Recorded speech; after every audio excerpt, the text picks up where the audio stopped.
Księga Wyjścia. Rozdział 1. A oto imiona synów Izraela, którzy przybyli z Jakubem do Egiptu. Przybył każdy mężczyzna ze swymi domownikami. Ruben, Symeon, Lewi i Juda, Issachar, Zebulon i Benjamin, Dan i Naftali, Gad i Aszer. I wszystkich dusz, które wyszły z bioder Jakuba, było 70 dusz, lecz Józef był już w Egipcie. W końcu umarł Józef, jak również wszyscy jego bracia i całe to pokolenie. A synowie Izraela stali się płodni, tak iż zaroiło się od nich. I wciąż się pomnażali i potężnieli w tak niezwykłej mierze, iż kraj się nimi napełnił. Z czasem zaczął panować nad Egiptem nowy król, nieznający Józefa. I przemówił do swego ludu. Oto lud synów Izraela jest liczniejszy i potężniejszy niż my. Nurze, postąpmy z nimi roztropnie, żeby czasem się ich nie namnożyło i doszłoby do tego, że gdyby zaskoczyła nas wojna, oni też mogliby dołączyć do tych, którzy nas nienawidzą i walczyć przeciwko nam i odejść z kraju. Ustanowiono więc dla nich przełożonych nad robotami przymusowymi, aby ich ciemiężyć, gdy będą nosili ciężary. I zaczęli budować miasta na spichlerze dla Faraona, mianowicie Pitom oraz Raamses. Ale im bardziej byli ciemiężeni, tym bardziej się pomnażali i tym bardziej się rozprzestrzeniali, tak iż z powodu synów Izraela ogarnął tamtych okropny strach.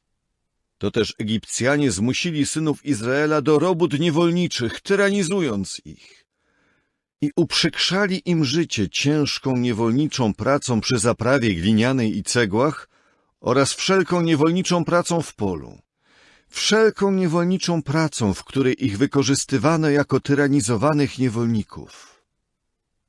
Później król Egiptu rzekł do hebrajskich położnych, z których jedna miała na imię Szifra, drugiej zaś było na imię Puła. Wręcz posunął się do tego, że powiedział: Kiedy pomagacie Hebrajkom rodzić i widzicie je na stołku położniczym, jeżeli to jest syn, uśmierćcie go, ale jeśli córka, to ma pozostać przy życiu. Jednakże położne bały się prawdziwego Boga i nie czyniły, jak im powiedział król Egiptu, lecz zostawiały chłopczyków przy życiu. Po pewnym czasie król Egiptu wezwał te położne i powiedział do nich: Dlaczego to czyniłyście, że zostawiałyście chłopczyków przy życiu? Położne zaś rzekły do Faraona: Gdyż Hebrajki nie są takie jak kobiety egipskie. Ponieważ są żywotne, rodzą zanim zdąży do nich przyjść położna. Przeto Bóg wyświadczył dobro położnym. Lud zaś stawał się coraz liczniejszy i bardzo potężniał. A ponieważ położne te bały się prawdziwego Boga, on później obdarzył je rodzinami. W końcu Faraon nakazał całemu swemu ludowi, mówiąc: Każdego nowonarodzonego syna macie wrzucić do Nilu, lecz każdą córkę macie pozostawić przy życiu. Rozdział 2. A pewien mąż z domu Lewiego poszedł i wziął sobie jedną z córek Lewiego. I ta kobieta stała się brzemienna i urodziła syna. Gdy zobaczyła, jaki jest ładny, trzymała go w ukryciu przez 3 miesiące księżycowe. Kiedy już dłużej nie była w stanie go ukrywać, wzięła dla niego skrzynkę z papirusu i powlekła ją asfaltem oraz smołą, a włożywszy do niej dziecko, umieściła ją wśród trzcin nad brzegiem Nilu. Jego siostra zaś stanęła w pewnej odległości, żeby zobaczyć, co je spotka. Po chwili poszła się wykąpać w Nilu córka Faraona, a jej służące przechadzały się nad brzegiem Nilu. I ujrzała skrzynkę wśród trzcin. Natychmiast posłała swą niewolnicę, żeby ją przyniosła. Kiedy ją otworzyła, zobaczyła dziecko, a oto chłopiec płakał. Wtedy wezbrało w niej współczucie dla niego, chociaż powiedziała: to jedno z dzieci Hebrajczyków. Wówczas jego siostra rzekła do córki Faraona: Czy mam pójść i zawołać ci kobietę karmiącą spośród Hebrajek, żeby wykarmiła dla ciebie to dziecko? Córka Faraona powiedziała więc do niej: Idź. Dziewczę od razu poszło i zawołało matkę dziecka. Wówczas córka Faraona rzekła do niej: weź to dziecko do siebie i wykarm je dla mnie, a ja ci dam twoją zapłatę.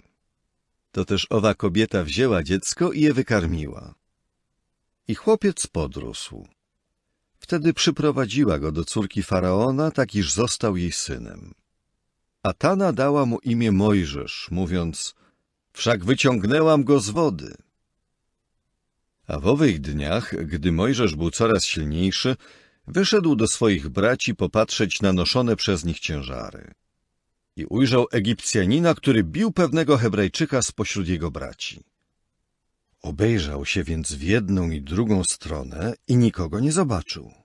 Wówczas zabił Egipcjanina i ukrył go w piasku. Jednakże następnego dnia wyszedł, a oto bili się dwaj hebrajscy mężczyźni. Rzekł więc do tego, który nie miał racji: czemuż to miałbyś pobić swego towarzysza? Na to on rzekł: któż cię ustanowił księciem i sędzią nad nami? Czy masz zamiar mnie zabić, tak jak zabiłeś tego Egipcjanina? Wtedy Mojżesz się zląkł i powiedział: sprawa ta z pewnością stała się znana. Później usłyszał o tym Faraon i usiłował zabić Mojżesza. Lecz Mojżesz uciekł od Faraona, żeby zamieszkać w ziemi Midian. I usiadł przy pewnej studni. A kapłan Midianu miał 7 córek.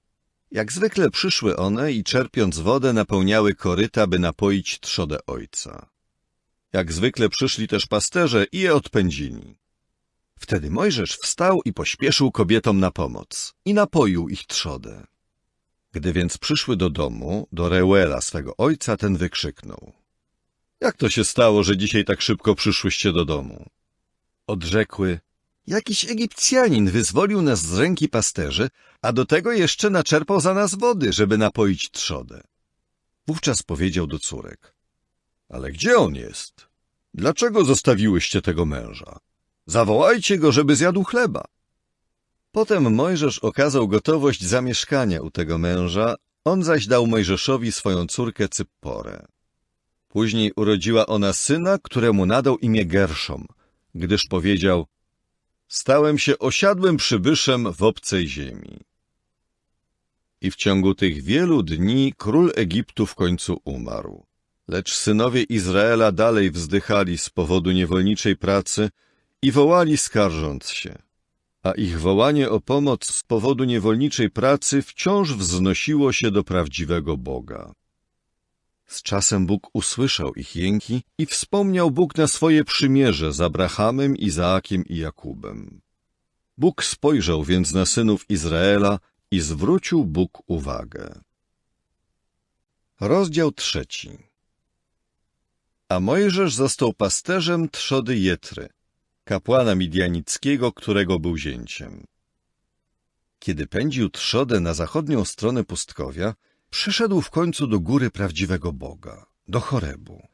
Wówczas ukazał mu się anioł Jehowy w płomieniu ognia pośrodku ciernistego krzewu.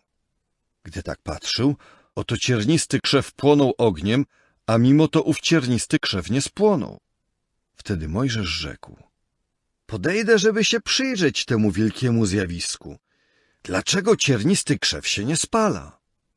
Kiedy Jehowa ujrzał, że on podchodzi, by się przyjrzeć, Bóg od razu zawołał na niego spośród ciernistego krzewu, mówiąc: Mojżeszu, Mojżeszu! Na co ten odpowiedział: oto jestem. Wówczas rzekł: nie zbliżaj się tu, zzuj sandały ze swych nóg, gdyż miejsce, gdzie stoisz, jest ziemią świętą. I powiedział jeszcze: jam jest Bóg twego ojca, Bóg Abrahama, Bóg Izaaka i Bóg Jakuba. Wtedy Mojżesz zakrył sobie twarz, gdyż bał się patrzeć na prawdziwego Boga. I Jehowa dodał: zaiste widziałem uciśnienie mego ludu, który jest w Egipcie, i słyszałem ich krzyk z powodu tych, którzy ich poganiają do pracy, gdyż dobrze znam boleści, jakich doznają.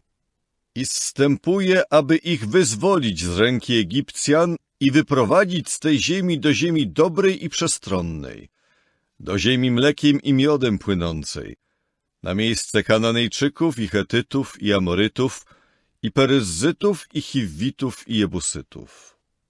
Oto teraz doszedł do mnie krzyk synów Izraela i zobaczyłem też uciemiężenie, którym ich ciemiężą Egipcjanie. A teraz chodź, poślę cię do Faraona i wyprowadź mój lud, synów Izraela, z Egiptu. Jednakże Mojżesz powiedział do prawdziwego Boga: Kimże jestem, żebym miał iść do Faraona i żebym miał wyprowadzić synów Izraela z Egiptu? On odrzekł: Wszak ja okażę, że jestem z tobą, a oto znak dla ciebie, że to ja cię posłałem. Gdy już wyprowadzisz lud z Egiptu, na tej górze będziecie służyć prawdziwemu Bogu. Lecz Mojżesz powiedział do prawdziwego Boga: Załóżmy, że teraz pójdę do synów Izraela i powiem im: Bóg waszych praojców posłał mnie do was. A oni rzekną do mnie: Jakie jest jego imię?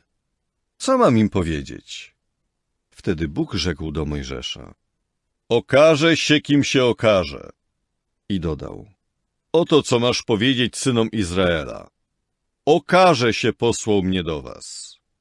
Wówczas Bóg jeszcze raz rzekł do Mojżesza: Oto co masz powiedzieć do synów Izraela. Jehowa, Bóg waszych praojców, Bóg Abrahama, Bóg Izaaka i Bóg Jakuba, posłał mnie do was. To jest moje imię po czas niezmierzony i ono mnie upamiętnia na pokolenie za pokoleniem.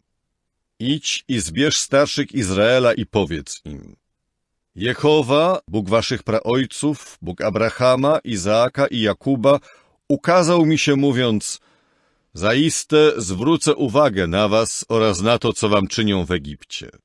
Mówię zatem: wyprowadzę was z uciśnienia od Egipcjan do ziemi Kananejczyków i Chetytów i Amorytów i Peryzzytów i Chiwitów i Jebusytów, do ziemi mlekiem i miodem płynącej. I oni posłuchają twego głosu.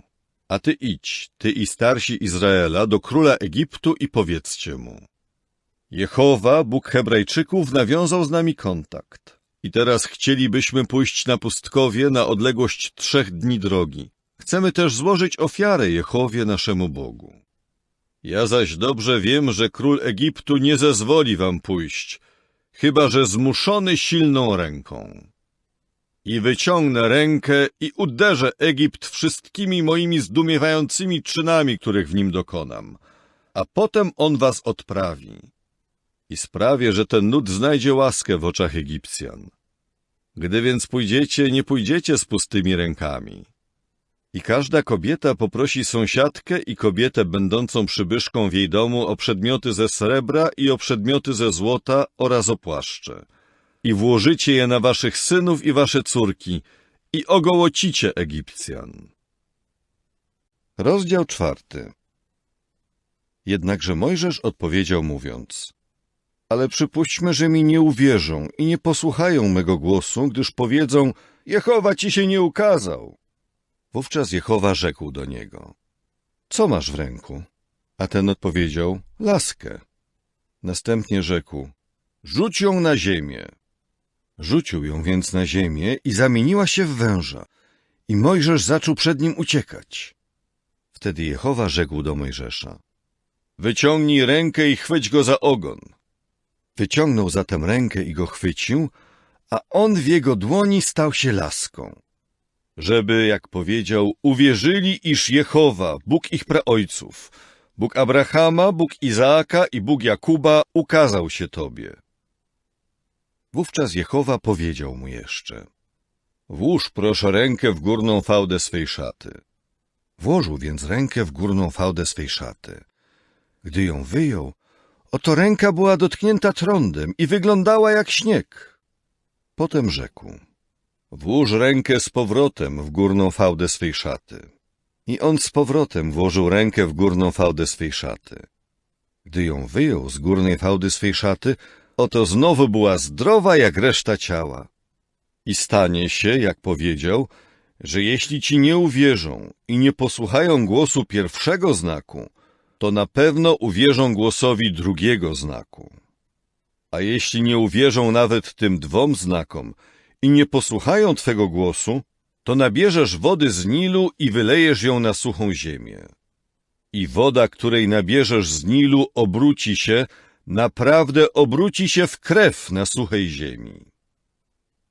Wtedy Mojżesz powiedział do Jehowy: Wybacz mi, Jehowo, ale ja nie jestem wymowny, ani od wczoraj, ani od przedwczoraj, ani odkąd mówisz do swego sługi, bo jestem ociężałych ust i ociężałego języka.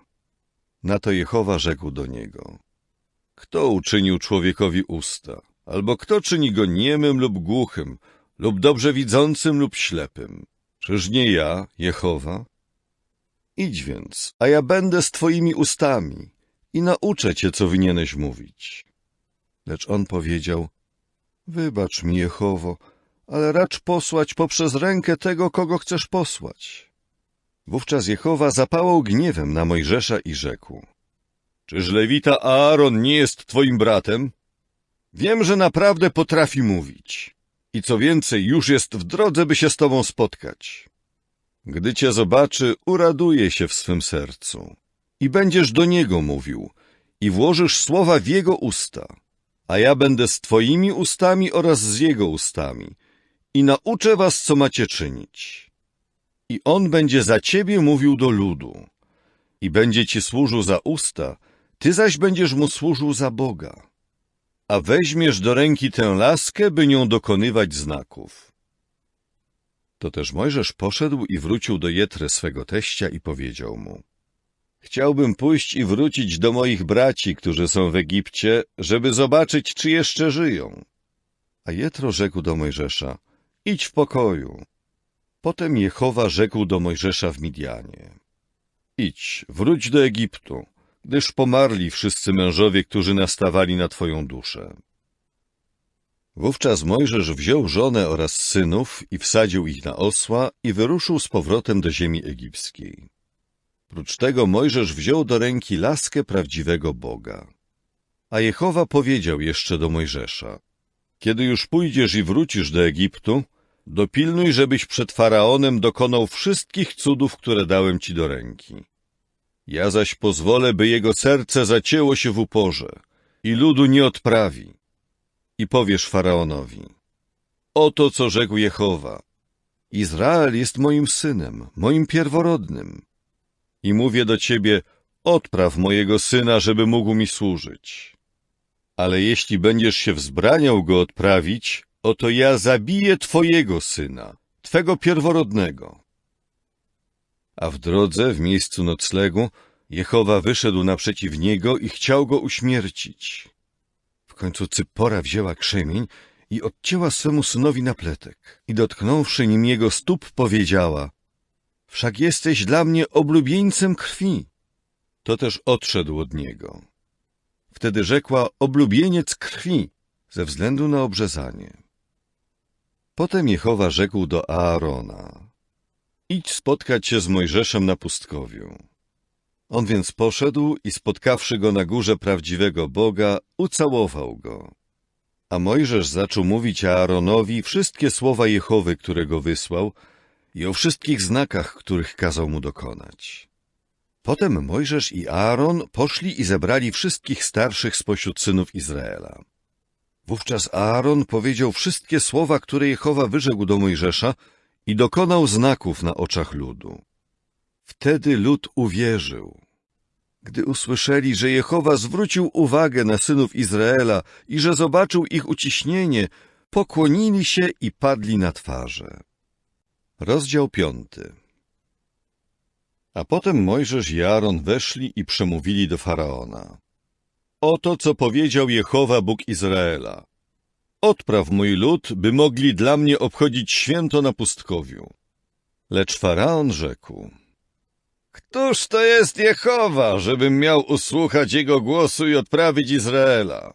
Wcale nie znam Jehowy, a do tego nie mam zamiaru odprawić Izraela. Oni jednak powiedzieli: Bóg Hebrajczyków nawiązał z nami kontakt.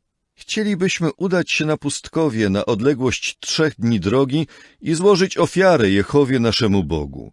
W przeciwnym razie mógłby nas uderzyć zarazą lub mieczem. Wtedy król Egiptu powiedział im: Dlaczego to, Mojżeszu i Aaronie, odrywacie lud od robót? idźcie nosić ciężary. I Faraon powiedział jeszcze: oto lud tej ziemi jest teraz liczny, a wy odciągacie ich od noszenia ciężarów. Natychmiast w owym dniu Faraon nakazał tym, którzy popędzali lud do pracy oraz ich urzędnikom, mówiąc: nie macie zbierać słomy, by ją dawać ludowi do wyrabiania cegieł, jak to było poprzednio. Niech sami idą i zbierają sobie słomę. Ponadto dalej im wyznaczajcie wymaganą ilość cegieł, jaką wykonywali poprzednio. Nic im nie ujmujcie, gdyż gnuśnieją. Z tego powodu podnoszą krzyk, mówiąc: chcemy iść, chcemy złożyć ofiarę naszemu Bogu. Niech praca tych ludzi będzie ciężka i niech ją wykonują, i niech nie zwracają uwagi na fałszywe słowa. Ci więc, którzy poganiali lud do pracy oraz ich urzędnicy, wyszli i powiedzieli do ludu: oto co powiedział Faraon. Nie będę już wam dawał słomy. Sami idźcie, zdobywajcie sobie słomę, gdziekolwiek ją znajdziecie, gdyż ani trochę nie ujmie się wam pracy. To też lud rozproszył się po całej ziemi egipskiej, by zbierać ścierń na słomę. A ci, którzy ich poganiali do pracy, ciągle ich popędzali, mówiąc: wykonujcie wasze prace, każdy swoją pracę, dzień w dzień, tak jak wtedy, gdy słoma była dostępna. Później bito urzędników spośród synów Izraela, których nad nimi postawili nadzorcy wyznaczeni przez Faraona. Mówili oni: dlaczego ani wczoraj, ani dzisiaj nie wykonaliście wyznaczonego wam zadania przy wyrabianiu cegieł, jak to było poprzednio? To też urzędnicy spośród synów Izraela weszli i zaczęli wołać do Faraona, mówiąc: dlaczego tak się obchodzisz ze swoimi sługami? Nie dostarcza się słomy twoim sługom, a mimo to mówi się nam: wyrabiajcie cegły. I oto twoi słudzy są bici, gdy tymczasem winny jest twój lud.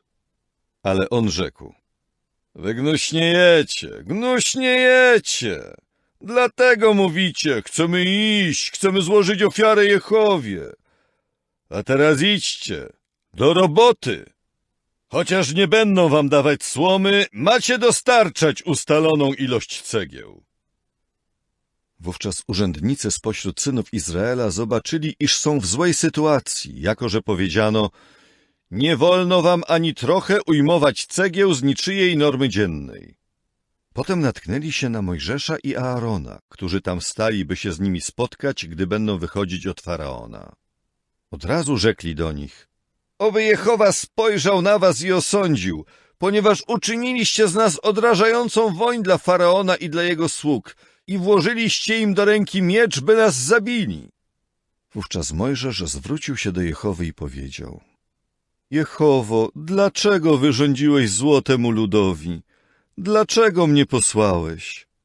Odkąd bowiem wszedłem przed oblicze Faraona, by mówić w Twoim imieniu, on wyrządza zło temu ludowi, a Ty wcale nie wyzwoliłeś swego ludu. Rozdział 6. Jehowa rzekł więc do Mojżesza: teraz zobaczysz, co uczynię Faraonowi, gdyż zmuszony silną ręką odprawi ich i zmuszony silną ręką wypędzi ich ze swojej ziemi. I odezwał się Bóg do Mojżesza i rzekł mu: Jam jest Jehowa. I ja ukazywałem się Abrahamowi, Izaakowi i Jakubowi jako Bóg Wszechmocny. Ale co do mojego imienia Jehowa, nie dałem się im poznać.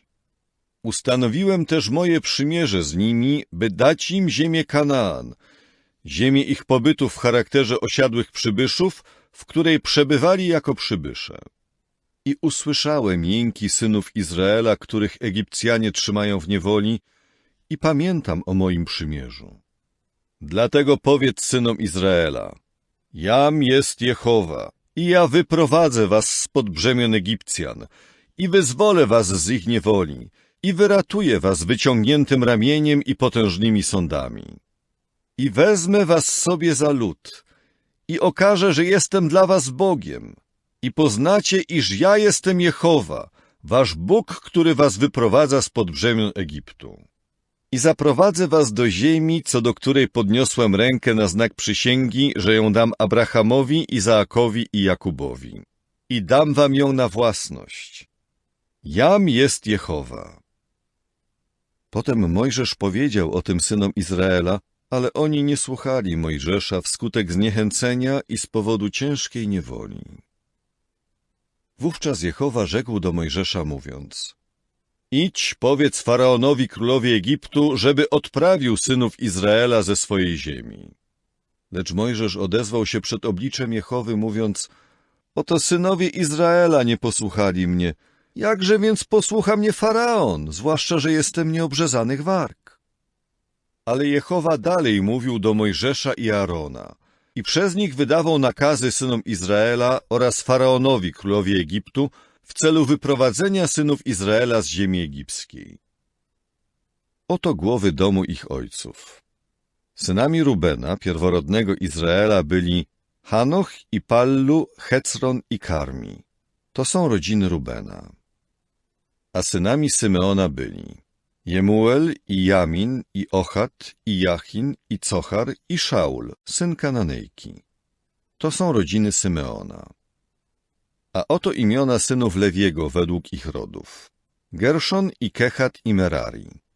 A lat życia Lewiego było 137 lat. Synami Gerszona byli Libni i Shimej według ich rodzin. A synami Kehata byli Amram i Itzchar i Hebron i Uzziel.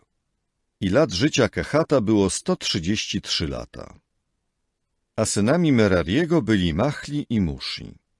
To były rodziny Lewitów według ich rodów. Amram zaś pojął za żonę Jochebed, siostrę swego ojca. Później ta urodziła mu Aarona i Mojżesza. I lat życia Amrama było 137 lat. A synami Itzchara byli Korach i Nefek i Zikri. A synami Uzziela byli Miszael i Elcafan i Sitri. Aaron zaś pojął za żonę Eliszebę, córkę Amminadaba, siostrę Nachszona. Później ta urodziła mu Nadaba i Abichu, Eleazara i Itamara. A synami Koracha byli Assir i Elkana i Abiasaf. To były rodziny Korachitów. A Eleazar, syn Aarona, wziął sobie za żonę jedną z córek Putiela. Później ta urodziła mu Pinehasa. Oto głowy lewickich domów patriarchalnych według ich rodzin. Oto Aaron i Mojżesz, do których Jehowa rzekł: Wyprowadźcie synów Izraela z ziemi egipskiej według ich zastępów. To oni mówili do Faraona, króla Egiptu, żeby wyprowadzić synów Izraela z Egiptu. To Mojżesz i Aaron. A w dniu, w którym Jehowa przemówił do Mojżesza w ziemi egipskiej, Jehowa zwrócił się do Mojżesza, mówiąc: Jam jest Jehowa. Powiedz Faraonowi, królowi Egiptu, wszystko, co ja ci mówię. Wówczas Mojżesz rzekł przed obliczem Jehowy: Oto ja jestem nieobrzezanych warg, jakże więc Faraon mnie posłucha? Rozdział 7. To też Jehowa rzekł do Mojżesza: Oto uczyniłem cię Bogiem dla Faraona. Aaron zaś, twój brat, stanie się twoim prorokiem. Ty będziesz mówił wszystko, co ci nakaże. Natomiast Aaron, twój brat, będzie przemawiał do Faraona i ten odprawi synów Izraela ze swojej ziemi. A ja pozwolę, by serce Faraona zacięło się w uporze i pomnożę moje znaki i moje cuda w ziemi egipskiej. A Faraon was nie posłucha i będę musiał położyć swą rękę na Egipcie i wyprowadzić moje zastępy, mój lud, synów Izraela z ziemi egipskiej za sprawą potężnych sądów. I Egipcjanie poznają, że ja jestem Jehowa, gdy wyciągnę rękę przeciwko Egiptowi i wyprowadzę spośród nich synów Izraela. I Mojżesz z Aaronem uczynili, jak im Jehowa nakazał. Tak właśnie uczynili. A Mojżesz miał 80 lat, Aaron zaś 83 lata, gdy mówili do Faraona. Potem Jehowa powiedział do Mojżesza i Aarona: Gdyby Faraon rzekł do was, mówiąc: Uczyńcie jakiś cud, żeby się wykazać, wtedy powiesz Aaronowi: Weź swoją laskę i rzuć ją przed Faraona. Zamieni się ona w wielkiego węża. To też Mojżesz i Aaron weszli do Faraona i uczynili dokładnie tak, jak nakazał Jehowa. Aaron rzucił więc laskę przed obliczem Faraona i jego sług i stała się ona wielkim wężem. Ale wtedy Faraon wezwał mędrców i czarnoksiężników. I uprawiający magię kapłani egipscy zaczęli czynić to samo za pomocą swych sztuk magicznych.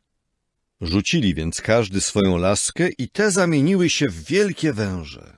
Ale laska Aarona połknęła ich laski. Mimo to serce Faraona zacięło się w uporze i nie posłuchał ich, jak to powiedział Jehowa. Wówczas Jehowa rzekł do Mojżesza: serce Faraona jest nieczułe. Odmówił odprawienia ludu. Idź rano do Faraona. Oto wychodzi nad wodę. I stań tak, żeby go spotkać na brzegu Nilu i weź do ręki laskę, która się zamieniła w węża. I powiedz mu: Jehowa, Bóg Hebrajczyków, posłał mnie do ciebie, mówiąc: odpraw mój lud, żeby mogli mi służyć na pustkowiu. Lecz oto ty nie usłuchałeś aż do tej pory. Tak powiedział Jehowa. Po tym poznasz, że ja jestem Jehowa.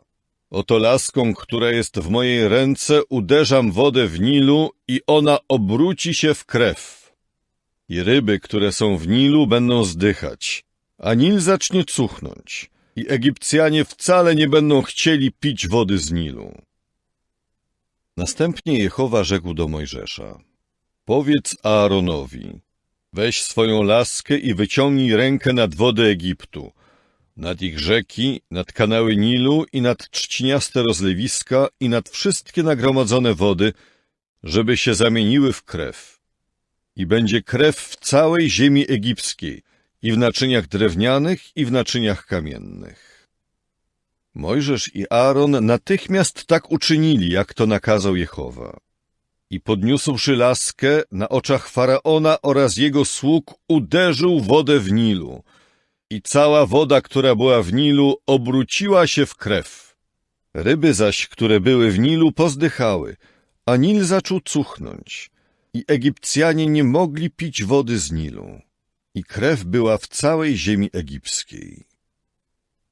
Jednakże uprawiający magię kapłani egipscy zaczęli czynić to samo za pomocą swych sztuk tajemnych. A serce Faraona trwało w uporze i nie posłuchał ich, jak to powiedział Jehowa.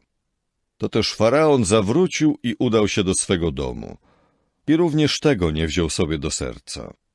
I wszyscy Egipcjanie zaczęli kopać wokoło nad Nilem, szukając wody do picia, ponieważ nie mogli pić wody z Nilu. I dopełniło się 7 dni od czasu, gdy Jehowa uderzył Nil. Rozdział 8. Wtedy Jehowa rzekł do Mojżesza: idź do Faraona i powiedz mu: tak rzekł Jehowa, odpraw mój lud, żeby mi służył. A jeśli będziesz się wzbraniał ich odprawić, oto ja dotknę całe twoje terytorium plagą żab. I Nil zaroi się od żab, a one powychodzą i wejdą do twego domu i do twej wewnętrznej sypialni i na twoje łoże, i do domów twoich sług i na twój lud, i do twoich pieców i w twoje dzieże. I żaby będą wchodzić na ciebie i na twój lud oraz na wszystkich twoich sług. Później Jehowa rzekł do Mojżesza: powiedz Aaronowi: wyciągnij rękę ze swą laską nad rzeki, kanały Nilu i trzciniaste rozlewiska i spraw, by na ziemię egipską wyszły żaby. Wtedy Aaron wyciągnął rękę nad wodę Egiptu i żaby zaczęły wychodzić i pokrywać ziemię egipską. Jednakże kapłani uprawiający magię uczynili to samo za pomocą swych sztuk tajemnych i sprawili, że żaby wyszły na ziemię egipską. Po jakimś czasie Faraon wezwał Mojżesza i Aarona i powiedział: uproście Jehowę, żeby usunął żaby ode mnie i od mojego ludu, gdyż chcę odprawić ten lud, aby mogli złożyć ofiarę Jehowie. Wówczas Mojżesz rzekł do Faraona: bądź łaskaw powiedzieć mi, kiedy mam upraszać za tobą i twoimi sługami i twoim ludem, by żaby wyginęły u ciebie i w twoich domach. Pozostaną tylko w Nilu. Ten odrzekł: jutro. On więc powiedział: stanie się według twego słowa, abyś poznał, że nie ma nikogo innego, kto by był jak Jehowa nasz Bóg. Żaby bowiem odstąpią od ciebie i twoich domów i twoich sług i twego ludu. pozostaną tylko w Nilu. Mojżesz i Aaron wyszli zatem od Faraona. I Mojżesz wołał do Jehowy z powodu żab, które on zesłał na Faraona. Wówczas Jehowa uczynił według słowa Mojżesza i żaby zaczęły zdychać w domach, na dziedzińcach oraz na polach. I zgarniano je stosy za stosami i w kraju zaczęło cuchnąć. Kiedy Faraon zobaczył, że przyszła ulga, znieczulił swe serce i nie posłuchał ich, jak to powiedział Jehowa. Jehowa rzekł więc do Mojżesza: powiedz Aaronowi: wyciągnij swą laskę i uderz proch ziemi, a zamieni się on w komary w całej krainie egipskiej. I tak uczynili. Aaron wyciągnął rękę ze swą laską i uderzył proch ziemi, a człowieka i zwierzę obsiadły komary. Wszystek proch ziemi w całej krainie egipskiej zamienił się w komary. A kapłani uprawiający magię próbowali uczynić to samo za pomocą swoich sztuk tajemnych, żeby sprowadzić komary, lecz nie byli w stanie. I człowieka oraz zwierzę obsiadły komary. Dlatego kapłani uprawiający magię rzekli do Faraona: to palec Boży! Ale serce Faraona trwało w uporze i nie posłuchał ich, jak to powiedział Jehowa. Wówczas Jehowa rzekł do Mojżesza: wstań wczesnym rankiem, by stanąć przed Faraonem. Oto wychodzi nad wodę i powiedz mu: tak rzekł Jehowa: odpraw mój lud, żeby mi służył. Ale jeśli nie odprawisz mojego ludu, oto ześlę gzy na ciebie i twoich sług, i twój lud, i do twoich domów. I domy egipskie będą po prostu pełne gzów, a także ziemia, na której są. I w owym dniu wyróżnię ziemię Goszen, w której przebywa mój lud, i nie będzie tam żadnego gza, abyś poznał, iż ja jestem Jehowa pośrodku ziemi. I dokonam rozgraniczenia między moim ludem a twoim ludem. Jutro nastąpi ten znak. I Jehowa tak uczynił. I wielkie roje gzów zaczęły się wdzierać do domu Faraona i do domów jego sług i na całą ziemię egipską. Kraj został zrujnowany z powodu gzów. W końcu Faraon wezwał Mojżesza i Aarona i powiedział: idźcie, złóżcie ofiarę waszemu Bogu w tej ziemi.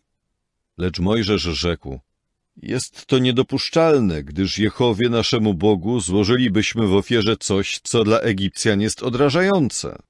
Przypuśćmy, że na ich oczach złożymy w ofierze coś odrażającego dla Egipcjan. Czyż nas by nie ukamienowali? Udamy się na pustkowie, na odległość 3 dni drogi i złożymy ofiarę Jehowie naszemu Bogu, jak to nam powiedział. A Faraon rzekł: ja was odprawię i złożycie ofiarę Jehowie waszemu Bogu na pustkowiu. Tylko nie odchodźcie za daleko. Upraszajcie za mną. Wówczas Mojżesz powiedział: oto wychodzę od ciebie i będę upraszał Jehowę. I jutro gzy oddalą się od Faraona, jego sług i jego ludu. Tylko niech Faraon znowu nie zakpi, nie odprawiając ludu, by złożył ofiarę Jehowie. Potem Mojżesz wyszedł od Faraona i upraszał Jehowę. Jehowa uczynił więc według słowa Mojżesza i gzy oddaliły się od Faraona, jego sług i jego ludu. Nie pozostał ani jeden. Lecz i tym razem Faraon znieczulił swe serce i nie odprawił ludu. Rozdział 9. To też Jehowa rzekł do Mojżesza: idź do Faraona i powiedz mu: tak rzekł Jehowa, Bóg Hebrajczyków: odpraw mój lud, żeby mogli mi służyć. Ale jeśli dalej będziesz się wzbraniał ich odprawić i jeszcze będziesz ich zatrzymywał, oto ręka Jehowy dotknie twego żywego inwentarza, który jest w polu. Na konie, osły, wielbłądy, na stado i trzodę spadnie bardzo ciężka zaraza. I Jehowa uczyni różnicę między dobytkiem Izraela a dobytkiem Egiptu. I nic nie zdechnie ze wszystkiego, co należy do synów Izraela. Ponadto Jehowa podał wyznaczony czas, mówiąc: jutro Jehowa uczyni to w tej ziemi. I nazajutrz Jehowa tak uczynił. Wszelkiego rodzaju żywy inwentarz Egiptu zaczął zdychać, ale z inwentarza synów Izraela nie zdechła ani jedna sztuka. Wówczas Faraon posłał, a oto z inwentarza Izraela nie zdechła ani jedna sztuka. Mimo to serce Faraona pozostało nieczułe i nie odprawił ludu. Potem Jehowa rzekł do Mojżesza i Aarona: Nabierzcie sobie w obie garści pełno sadzy z pieca do wypalania i niech Mojżesz na oczach Faraona rzuci ją ku niebiosom. I zamieni się ona w pył na całej ziemi egipskiej, a na człowieku oraz zwierzęciu w całej ziemi egipskiej wystąpią wrzody pokrywające się pęcherzami. Nabrali więc sadzy z pieca do wypalania i stanęli przed Faraonem, a Mojżesz rzucił ją ku niebiosom i na człowieku oraz na zwierzęciu wystąpiły wrzody pokrywające się pęcherzami. I kapłani uprawiający magię nie mogli stanąć przed Mojżeszem z powodu wrzodów, gdyż na kapłanach uprawiających magię oraz na wszystkich Egipcjanach pojawiły się wrzody. Ale Jehowa pozwolił, by serce Faraona zacięło się w uporze i nie posłuchał ich, jak to Jehowa oświadczył Mojżeszowi. Wówczas Jehowa rzekł do Mojżesza: Wstań wczesnym rankiem, by stanąć przed Faraonem i powiedz mu: Tak rzekł Jehowa, Bóg Hebrajczyków: Odpraw mój lud, żeby mogli mi służyć. Tym razem bowiem wymierzam wszystkie moje ciosy w Twoje serce i w Twoich sług i w Twój lud, żebyś poznał, iż na całej ziemi nie ma nikogo takiego jak ja. Bo już mogłem wyciągnąć rękę, żeby uderzyć Ciebie i Twój lud zarazą i żebyś został usunięty z ziemi. Ale właśnie w tym celu zostawiłem Cię przy życiu, by Ci pokazać swoją moc i by moje imię oznajmiano po całej ziemi. Czy dalej zachowujesz się wyniośle wobec mojego ludu, nie odprawiając ich? Oto jutro mniej więcej o tym czasie spuszczę bardzo ciężki grat, jakiego nigdy nie było w Egipcie od dnia jego założenia aż dotąd. A teraz poślij i wprowadź do miejsca schronienia cały swój dobytek oraz wszystko, co masz na polu. Jeśli chodzi o każdego człowieka i zwierzę, które się znajdzie na polu, a nie będzie przyprowadzone do domu, spadnie na nich grat i poniosą śmierć. Każdy, kto wśród sług Faraona bał się słowa Jehowy, kazał swym sługom wraz z dobytkiem uciec do domów. Ale kto nie wziął sobie tego do serca, by zważać na słowo Jehowy, ten zostawił swoich sług i swój dobytek w polu. Potem Jehowa rzekł do Mojżesza: Wyciągnij rękę ku niebiosom, żeby grat spadł na całą ziemię egipską, na człowieka i zwierzę oraz na wszelką roślinność polną w ziemi egipskiej. Mojżesz wyciągnął zatem swą laskę ku niebiosom, a Jehowa zesłał grzmoty i grat i spadł na ziemię ogień, i Jehowa spuszczał grat na ziemię egipską. Wystąpił więc grat i ogień błyskający wśród gradu. I był on bardzo ciężki, tak iż nie było podobnego do niego w całej ziemi egipskiej od czasu, gdy powstał tam naród. I padał grat w całej ziemi egipskiej. Grat wybił wszystko, co było w polu, od człowieka do zwierzęcia oraz wszelką roślinność polną. Potłukł też wszelkie drzewa polne. Tylko w ziemi Goszen, gdzie byli synowie Izraela, nie wystąpił grat. W końcu Faraon, posławszy, wezwał Mojżesza i Aarona i rzekł do nich: Tym razem zgrzeszyłem. Jehowa jest prawy, a ja i mój lud nie mamy racji. Upraszaj Jehowę, żeby to już było dość bożych grzmotów i gradu. Wtedy będę gotów was odprawić i nie pozostaniecie dłużej. Mojżesz powiedział więc do niego: Gdy tylko wyjdę z miasta, podniosę ręce ku Jehowie. Grzmoty ustaną i grat nie będzie dalej padał, abyś poznał, iż ziemia należy do Jehowy. Co się tyczy ciebie i twoich sług, wiem, że nawet wtedy nie okażecie bojaźni przed Jehową Bogiem.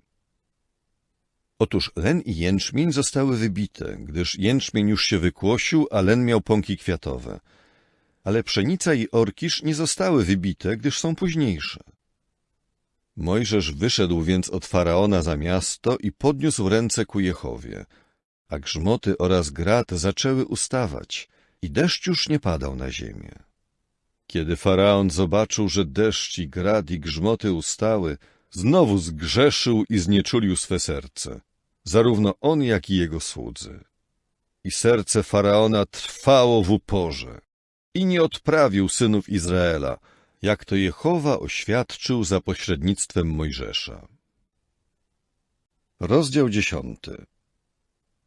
Wówczas Jehowa rzekł do Mojżesza: idź do Faraona, gdyż ja pozwoliłem, by jego serce oraz serca jego sług stały się nieczułe, żebym mógł przed jego obliczem dokonać tych moich znaków i żebyś ty mógł opowiadać do uszu twego syna oraz syna twego syna, jak surowo obszedłem się z Egiptem, a także o znakach, których dokonałem pośród nich. I poznacie, że ja jestem Jehowa. Mojżesz i Aaron weszli zatem do Faraona i powiedzieli do niego: oto co rzekł Jehowa, Bóg Hebrajczyków. Jak długo będziesz odmawiał podporządkowania się mnie? Odpraw mój lud, żeby mogli mi służyć. Bo jeśli dalej będziesz się wzbraniał odprawić mój lud, oto jutro w twoje granice sprowadzę szarańcze. I pokryją one widoczną powierzchnię ziemi, tak iż nie będzie można dojrzeć ziemi. I pożrą resztę tego, co ocalało, co wam pozostało po gradzie, i objedzą każde wasze rosnące drzewo polne. A twoje domy i domy wszystkich twoich sług oraz domy całego Egiptu będą tak pełne, że twoi ojcowie i ojcowie twoich ojców nie widzieli czegoś takiego od dnia, gdy się pojawili na ziemi, aż po dziś dzień. Wtedy odwrócił się i wyszedł od Faraona. Potem słudzy Faraona rzekli do niego: jak długo ten człowiek będzie dla nas sidłem? Odpraw tych ludzi, żeby mogli służyć Jehowie swemu Bogu. Czy jeszcze nie wiesz, że Egipt zginął? Mojżesz i Aaron zostali więc sprowadzeni z powrotem do Faraona, on zaś rzekł do nich: idźcie, służcie Jehowie waszemu Bogu. Którzy to mają iść? Wówczas Mojżesz powiedział: pójdziemy z naszą młodzieżą i z naszymi starcami. Pójdziemy z naszymi synami, z naszymi córkami, z naszymi owcami i z naszym bydłem. Mamy bowiem święto dla Jehowy. On zaś im rzekł: niech się tak okaże, iż Jehowa jest z wami, gdy odprawię was i wasze maleństwa. Zobaczcie, zmierzacie raczej do czegoś złego. Nie tak. Idźcie proszę wy, krzepcy mężczyźni, i służcie Jehowie, gdyż właśnie to staracie się osiągnąć. Wtedy ich wypędzono sprzed Faraona. A Jehowa rzekł do Mojżesza: wyciągnij rękę nad ziemię egipską po szarańcze, żeby się pojawiły nad ziemią egipską i pożarły wszelką roślinność tej ziemi. Wszystko, co pozostawił grad. Mojżesz od razu wyciągnął swą laskę nad ziemię egipską i Jehowa sprawił, że wiatr wschodni wiał nad krajem przez cały ten dzień i całą noc. Nastał ranek i ów wschodni wiatr przyniósł szarańcze. I szarańcze zaczęły się pojawiać nad całą ziemią egipską i obsiadać całe terytorium Egiptu. Były one bardzo dokuczliwe. Przed nimi nigdy tak nie wystąpiły szarańcze jak te i po nich nigdy więcej tak nie wystąpią. I pokryły widoczną powierzchnię całego kraju i kraj pociemniał.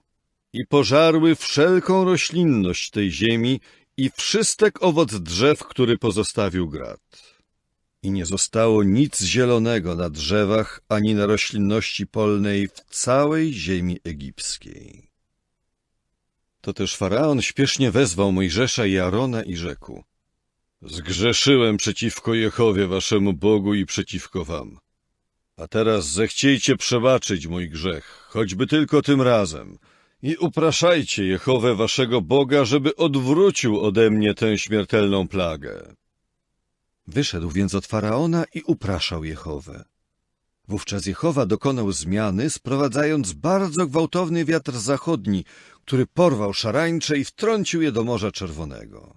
Na całym terytorium Egiptu nie pozostała ani jedna szarańcza. Lecz Jehowa pozwolił, by serce Faraona zacięło się w uporze i nie odprawił on synów Izraela. Przeto Jehowa rzekł do Mojżesza: wyciągnij rękę ku niebiosom, żeby nad ziemią egipską nastała ciemność i żeby tę ciemność dało się dotknąć. Mojżesz natychmiast wyciągnął rękę ku niebiosom i w całej ziemi egipskiej na 3 dni zapanowała gęsta ciemność. Jeden drugiego nie widział i nikt nie wstawał ze swego miejsca przez 3 dni. Lecz wszyscy synowie Izraela mieli światło w swoich mieszkaniach. Potem Faraon wezwał Mojżesza i powiedział: idźcie, służcie Jehowie. Tylko wasze owce i wasze bydło zostanie zatrzymane. Wasze maleństwa także mogą pójść z wami. Lecz Mojżesz rzekł: wobec tego ty dasz w nasze ręce ofiary i całopalenia, gdyż musimy je złożyć Jehowie naszemu Bogu. Pójdzie z nami także nasz żywy inwentarz. Ani jedno kopyto nie może pozostać. Z nich bowiem mamy wziąć, by oddać cześć Jehowie naszemu Bogu, a sami nie wiemy, co będziemy składać ku czci Jehowy, dopóki tam nie przyjdziemy. Wtedy Jehowa pozwolił, by serce Faraona zacięło się w uporze i on się nie zgodził ich odprawić. To też Faraon powiedział do niego: precz ode mnie! Strzeż się! Nie próbuj znowu ujrzeć mego oblicza, ponieważ w dniu, gdy ujrzysz moje oblicze, umrzesz. Na to rzekł Mojżesz: tak powiedziałeś, nie będę już próbował ujrzeć twego oblicza. Rozdział 11. A Jehowa przemówił do Mojżesza: jeszcze jedną plagę zamierzam zesłać na Faraona i Egipt. Potem was stąd odprawi. Odprawiając was całkowicie, dosłownie was stąd wypędzi. Powiedz przeto do uszu ludu, żeby poprosili, każdy mężczyzna swego towarzysza i każda kobieta swą towarzyszkę, o przedmioty ze srebra i o przedmioty ze złota. A Jehowa dał ludowi znaleźć łaskę w oczach Egipcjan. Także ów mąż Mojżesz był bardzo potężny w ziemi egipskiej, w oczach sług Faraona i w oczach ludu. I Mojżesz rzekł jeszcze: oto co powiedział Jehowa. O północy wejdę w środek Egiptu i umrze każdy pierworodny w ziemi egipskiej, od pierworodnego syna Faraona, który zasiada na tronie, do pierworodnego służącej, która jest przy żarnach, i do każdego pierworodnego zwierzęcia. I w całej ziemi egipskiej powstanie wielki krzyk, jakiego jeszcze nigdy nie było i jaki nigdy więcej nie powstanie. Lecz przeciw nikomu z synów Izraela żaden pies nie ruszy językiem, od człowieka do zwierzęcia, żebyście poznali, iż Jehowa potrafi uczynić różnicę między Egipcjanami a synami Izraela. I wszyscy ci twoi słudzy zejdą do mnie i padną przede mną na twarze, mówiąc: idź, ty oraz cały lud, który podąża w ślad za tobą. I potem wyjdę. Wtedy wyszedł od Faraona, pałając gniewem.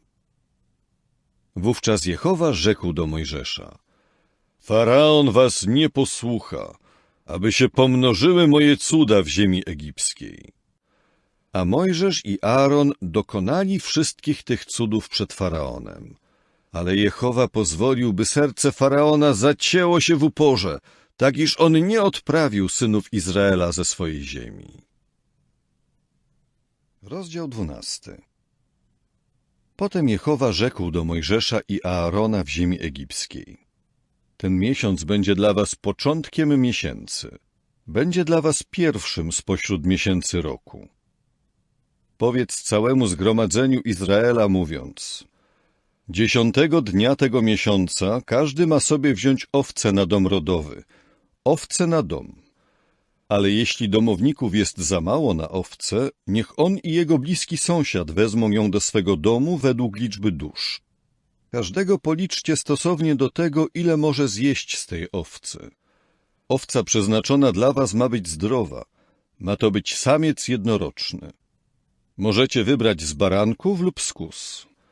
I będzie pod waszą ochroną aż do 14 dnia tego miesiąca. I cały zbór zgromadzenia Izraela zarżnie go między 2 wieczorami. I wezmą nieco krwi i opryskają nią oba węgary i nadproże domów, w których będą go jedli. I będą tej nocy jedli mięso. Mają je jeść upieczone na ogniu, z prześnikami oraz z gorzkimi ziołami. Nie jedzcie z niego nic surowego ani ugotowanego, gotowanego w wodzie, lecz niech będzie upieczone na ogniu, głowa razem z goleniami i trzewiami. I nic z niego nie wolno wam pozostawić do rana, lecz co z tego pozostanie do rana, macie spalić ogniem. A winniście go jeść w taki sposób, mając biodra przepasane, sandały na nogach i laskę w ręku. I jedzcie go w pośpiechu. Jest to Pascha Jehowy. A ja przejdę tej nocy przez ziemię egipską i ugodzę każdego pierworodnego w ziemi egipskiej, od człowieka do zwierzęcia, i wykonam wyroki na wszystkich bogach Egiptu. Jam jest Jehowa. I krew będzie wam służyć za znak na domach, gdzie jesteście. A ja zobaczę krew i ominę was, i plaga ta nie spadnie na was ku waszej zgubie, gdy uderzę ziemię egipską. A dzień ten będzie dla was stanowił pamiątkę i będziecie go obchodzić jako święto dla Jehowy przez wszystkie wasze pokolenia. Macie go obchodzić jako ustawę po czas niezmierzony. Przez 7 dni będziecie jeść prześniki, a pierwszego dnia macie usunąć zaczyn ze swych domów, gdyż każdy, kto by jadł coś, co jest na zakwasie, od pierwszego dnia aż do 7, ta dusza musi zostać zgładzona z Izraela. Pierwszego dnia ma się odbyć dla was święte zgromadzenie i 7 dnia święte zgromadzenie. Nie należy w nich wykonywać żadnej pracy, tylko to, co każda dusza potrzebuje zjeść. Jedynie to wolno wam zrobić. I będziecie obchodzić święto prześników, gdyż w tymże dniu wyprowadzę wasze zastępy z ziemi egipskiej. I macie zachowywać ten dzień przez wszystkie wasze pokolenia jako ustawę po czas niezmierzony. W miesiącu pierwszym, 14 dnia tego miesiąca, macie jeść wieczorem prześniki, aż do wieczora 21 dnia tego miesiąca. Przez 7 dni nie może się znaleźć w waszych domach żaden zaczyn, gdyż każdy, kto skosztuje czegoś, co jest na zakwasie, czy to osiadły przybysz, czy rodowity mieszkaniec tej ziemi, dusza ta musi zostać zgładzona ze zgromadzenia Izraela. Nie wolno wam jeść niczego, co jest na zakwasie. We wszystkich waszych mieszkaniach macie jeść prześniki. Mojżesz bezzwłocznie zwołał wszystkich starszych Izraela i powiedział im: odłączcie i weźcie sobie po zwierzęciu z trzody według waszych rodzin i zarżnijcie na ofiarę paschalną. Weźcie też wiązkę hizopu i zanurzcie ją we krwi w misie i strząśnijcie na nadproże oraz na 2 węgary nieco krwi, która jest w misie. I nikt z was aż do rana nie powinien wychodzić poza obręb wejścia do swego domu. A gdy Jehowa będzie przechodził, by dotknąć Egipcjan plagą i zobaczy krew na nadprożu i na 2 węgarach, Jehowa ominie to wejście i nie pozwoli, żeby zguba nawiedziła wasze domy i dotknęła was plagą. I macie tego przestrzegać jako przepisu dla was i waszych synów po czas niezmierzony. A gdy wejdziecie do ziemi, którą Jehowa wam da, tak jak oświadczył, wtedy macie przestrzegać tego wymagania świętej służby. Gdy zaś synowie wasi powiedzą wam, co dla was oznacza to wymaganie świętej służby, wtedy powiecie: jest to ofiara paschalna dla Jehowy, który przeszedł obok domów synów Izraela w Egipcie, gdy zesłał plagę na Egipcjan, lecz nasze domy ocalił. Wówczas lud złożył głęboki pokłon i upadł na twarz. Następnie synowie Izraela poszli i uczynili tak, jak Jehowa nakazał Mojżeszowi i Aaronowi. Tak właśnie uczynili. A o północy Jehowa ugodził każdego pierworodnego w ziemi egipskiej. Od pierworodnego potomka Faraona, który zasiada na tronie, do pierworodnego potomka jeńca, który był w więziennym dole, i do każdego pierworodnego potomka zwierzęcia. Wówczas Faraon wstał w nocy, on i wszyscy jego słudzy oraz wszyscy inni Egipcjanie. I wśród Egipcjan zaczął się podnosić wielki krzyk, gdyż nie było domu, w którym nie byłoby umarłego. Od razu wezwał w nocy Mojżesza i Aarona i rzekł: wstańcie, wyjdźcie spośród mojego ludu, zarówno wy, jak i inni synowie Izraela, I idźcie, służcie Jehowie, tak jak oświadczyliście. Zabierzcie wasze trzody i wasze stada, tak jak oświadczyliście, i idźcie. A ponadto pobłogosławcie mnie. I Egipcjanie zaczęli nalegać na lud, żeby ich szybko odprawić z tej ziemi, gdyż jak mówili, wkrótce wszyscy pomrzemy. To też lud niósł ciasto, zanim się zakwasiło, mając na ramionach dzieże zawinięte w płaszcze. I synowie Izraela postąpili zgodnie ze słowem Mojżesza, prosząc Egipcjan o przedmioty ze srebra i o przedmioty ze złota oraz o płaszcze. A Jehowa sprawił, że lud znalazł łaskę w oczach Egipcjan, tak iż dali im to, o co prosili. I ogołocili Egipcjan. I synowie Izraela odeszli z Rameses do Sukkot w liczbie 600 000 krzepkich mężczyzn pieszych, nie licząc maleństw. I wyruszyła z nimi także ogromna mieszana społeczność, jak również trzody i stada, bardzo liczna gromada zwierząt. A z ciasta, które zabrali z Egiptu, zaczęli piec okrągłe placki, prześniki, gdyż się nie zakwasiło.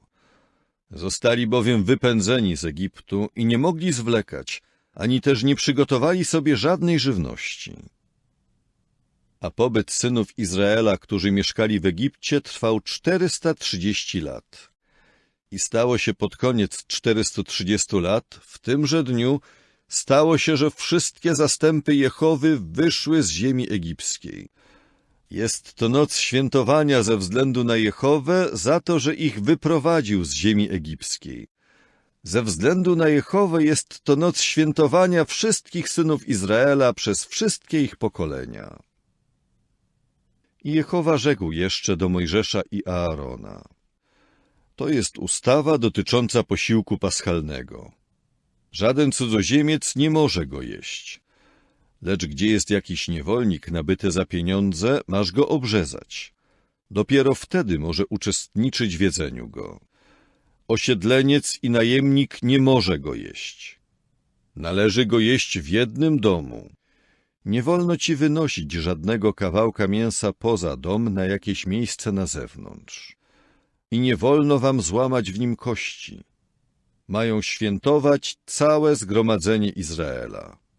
A jeśli jakiś osiadły przybysz przebywa z tobą jako przybysz i chce świętować Paschę dla Jehowy, niech zostanie obrzezany każdy mężczyzna, który jest u niego. Dopiero wtedy może się zbliżyć, by ją świętować. I będzie jak rodowity mieszkaniec tej ziemi. Lecz żaden nieobrzezany nie może jej jeść. Jedno ma być prawo dla rodowitego mieszkańca i dla osiadłego przybysza, który przebywa pośród was jako przybysz. To też wszyscy synowie Izraela uczynili tak, jak Jehowa nakazał Mojżeszowi i Aaronowi. Tak właśnie uczynili.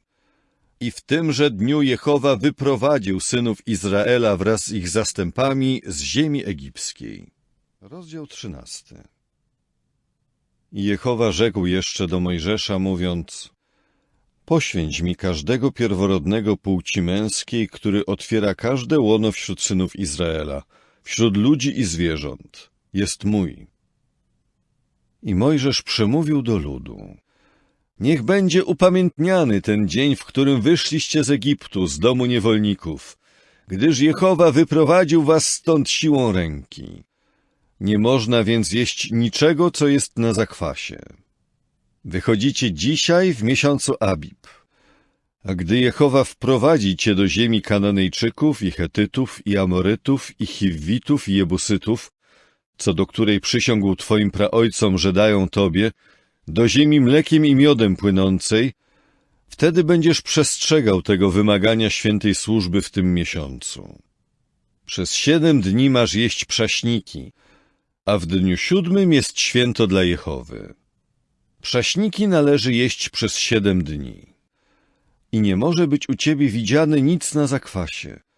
I żaden zaczyn nie może być u ciebie widziany w obrębie wszystkich twoich granic. I w owym dniu powiesz swemu synowi, mówiąc: jest tak z powodu tego, co Jehowa uczynił dla mnie, gdy wyszedłem z Egiptu. I będzie to dla ciebie stanowić znak na twej ręce oraz upamiętnienie między twymi oczami, żeby prawo Jehowy było w twoich ustach. gdyż Jehowa silną ręką wyprowadził cię z Egiptu. I będziesz przestrzegał tej ustawy w jej wyznaczonym czasie, rok w rok.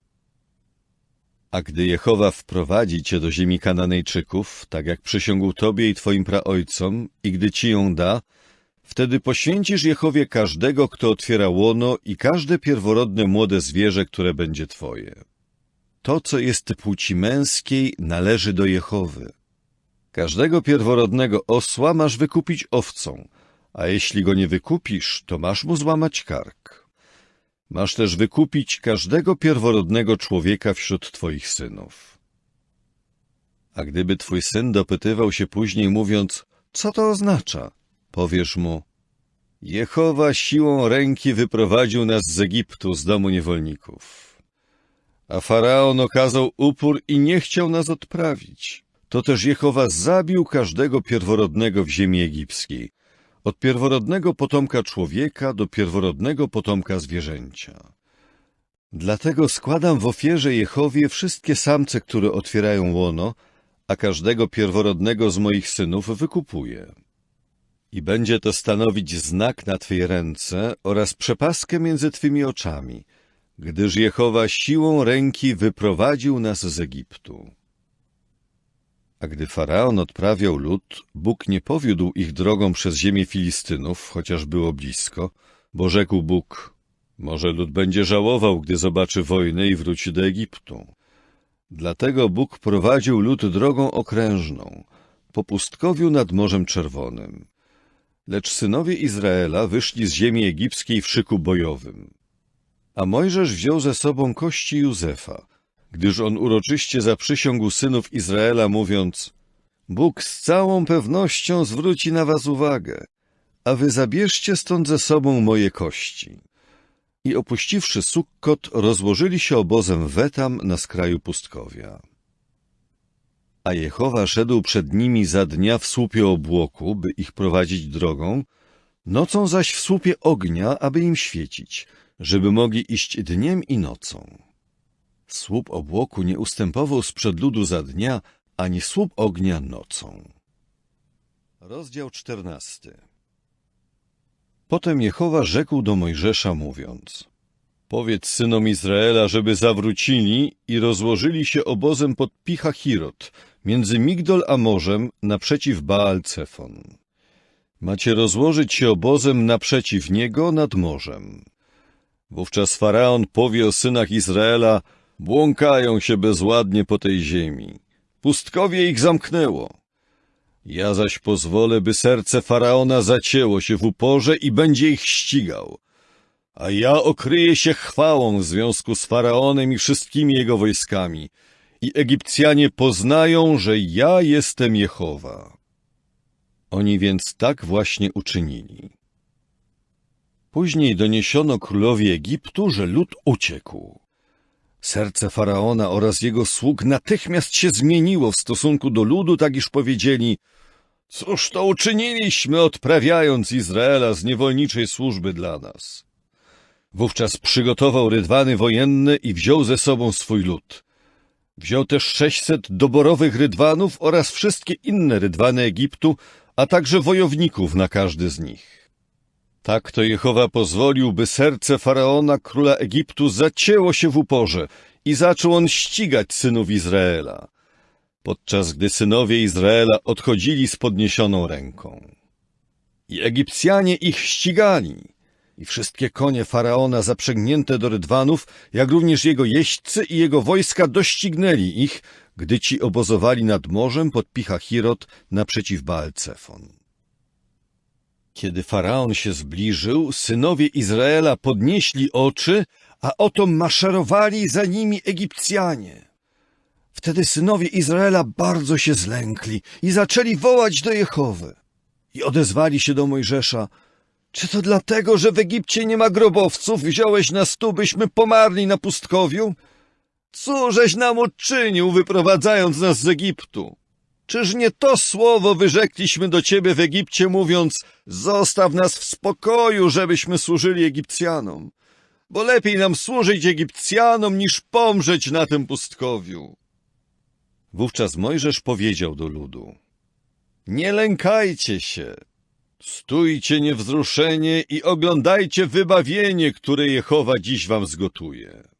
Bo Egipcjan, których dzisiaj widzicie, już więcej nie zobaczycie. Nie, nigdy więcej. Jehowa będzie za was walczył, a wy będziecie milczeć. Następnie Jehowa rzekł do Mojżesza: Dlaczego ciągle wołasz do mnie? Powiedz synom Izraela, żeby zwinęli obóz. Ty zaś podnieś swą laskę i wyciągnij rękę nad morze i je rozdziel, żeby synowie Izraela mogli przejść środkiem morza po suchej ziemi.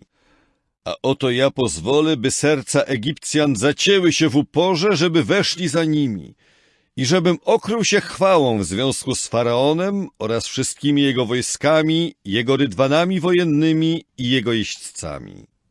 I Egipcjanie poznają, że ja jestem Jehowa, gdy okryje się chwałą w związku z Faraonem, jego rydwanami wojennymi i jego jeźdźcami. Wówczas anioł prawdziwego Boga, idący przed obozem Izraela, odszedł i udał się na tyły. Także słup obłoku opuścił ich przód i stanął na ich tyłach. Wszedł zatem między obóz Egipcjan a obóz Izraela. Z jednej strony był obłok z ciemnością, z drugiej strony rozświetlał noc. I jedna grupa nie zbliżyła się do drugiej przez całą noc. Potem Mojżesz wyciągnął rękę nad morze i Jehowa zaczął cofać morze silnym wiatrem wschodnim wiejącym przez całą noc i zamieniać basen morza w suchą ziemię i wody się rozdzieliły. W końcu synowie Izraela przeszli środkiem morza po suchej ziemi, podczas gdy wody były dla nich murem po prawej i po lewej stronie. Egipcjanie zaś ruszyli w pościg. I wszystkie konie Faraona, jego rydwany wojenne i jeźdźcy ruszyli za nimi w środek morza. A podczas straży porannej Jehowa spojrzał na obóz Egipcjan ze słupa ognia i obłoku i wywołał zamieszanie w obozie Egipcjan. I sprawił, że odpadały koła od ich rydwanów, tak iż z trudem nimi powozili. I Egipcjanie zaczęli mówić: uciekajmy, by się nie zetknąć z Izraelem, gdyż Jehowa walczy za nich z Egipcjanami. W końcu Jehowa rzekł do Mojżesza: wyciągnij rękę nad morze, żeby wody wróciły na Egipcjan, ich rydwany wojenne i jeźdźców. Mojżesz od razu wyciągnął rękę nad morze i z nastaniem poranka morze zaczęło wracać do normalnego stanu. Przez cały ten czas Egipcjanie uciekali, by się z nim nie zetknąć, ale Jehowa wtrącił Egipcjan w środek morza. I wody wciąż wracały. W końcu zakryły rydwany wojenne i jeźdźców ze wszystkich wojsk Faraona, a także tych, którzy weszli za nimi w morze. Ani jeden z nich nie pozostał. Natomiast synowie Izraela przeszli po suchej ziemi środkiem dna morskiego, a wody były dla nich murem po prawej i po lewej stronie. Tak w owym dniu Jehowa wybawił Izraela z ręki Egipcjan, a Izrael zobaczył Egipcjan martwych na brzegu morza. Izrael ujrzał też potężną rękę, którą Jehowa posłużył się przeciw Egipcjanom. I lud zaczął się bać Jehowy oraz wierzyć Jehowie i Mojżeszowi jego słudze. Rozdział 15. Wtedy Mojżesz i synowie Izraela zaśpiewali Jehowie pieśni następującej treści. Zaśpiewam Jehowie, bo wielce się wywyższył. Konia i jego jeźdźca wrzucił do morza.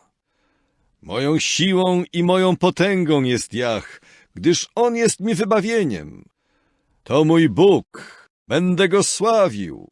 Bóg mego Ojca, będę Go wywyższał. Jehowa jest wojownikiem, Jehowa to Jego imię. Rydwany Faraona oraz jego wojska wrzucił do morza, a jego doborowi wojownicy potonęli w Morzu Czerwonym. Zakryły ich rozkołysane wody, wpadli w głębiny niczym kamień. Twoja prawica, Jehowo, jest potężna w mocy. Twoja prawica, Jehowo, potrafi roztrzaskać nieprzyjaciela, a w obfitości swego dostojeństwa potrafisz powalić tych, którzy powstają przeciwko Tobie. Posyłasz swój płonący gniew, on ich pożera jak ścierń. I od tchnienia Twoich nozdrzy spiętrzyły się wody, stanęły niczym zapora wód.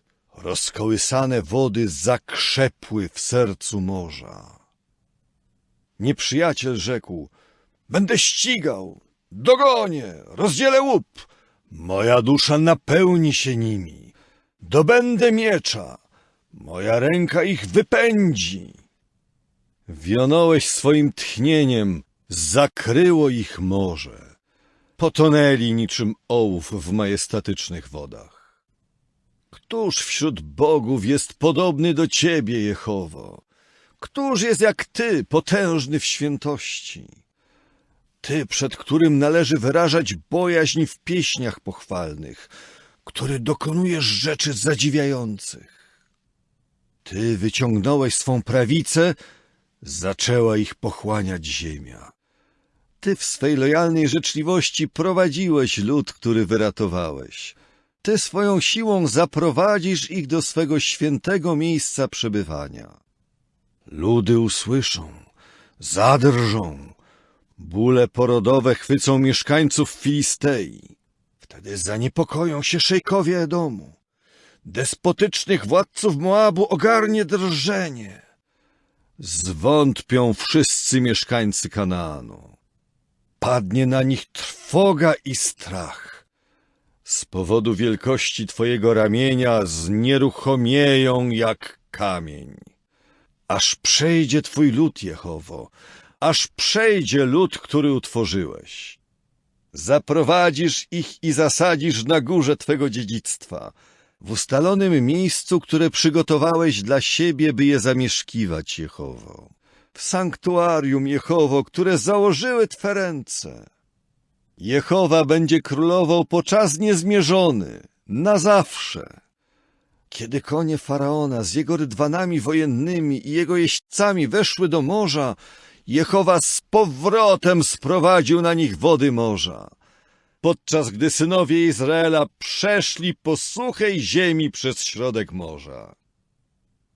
A Mirjam, prorokini, siostra Aarona, wzięła do ręki tamburyn. I wszystkie kobiety zaczęły z nią wychodzić, trzymając tamburyny i pląsając. Mirjam zaś odpowiadała mężczyznom śpiewem. Śpiewajcie Jehowie, bo wielce się wywyższył.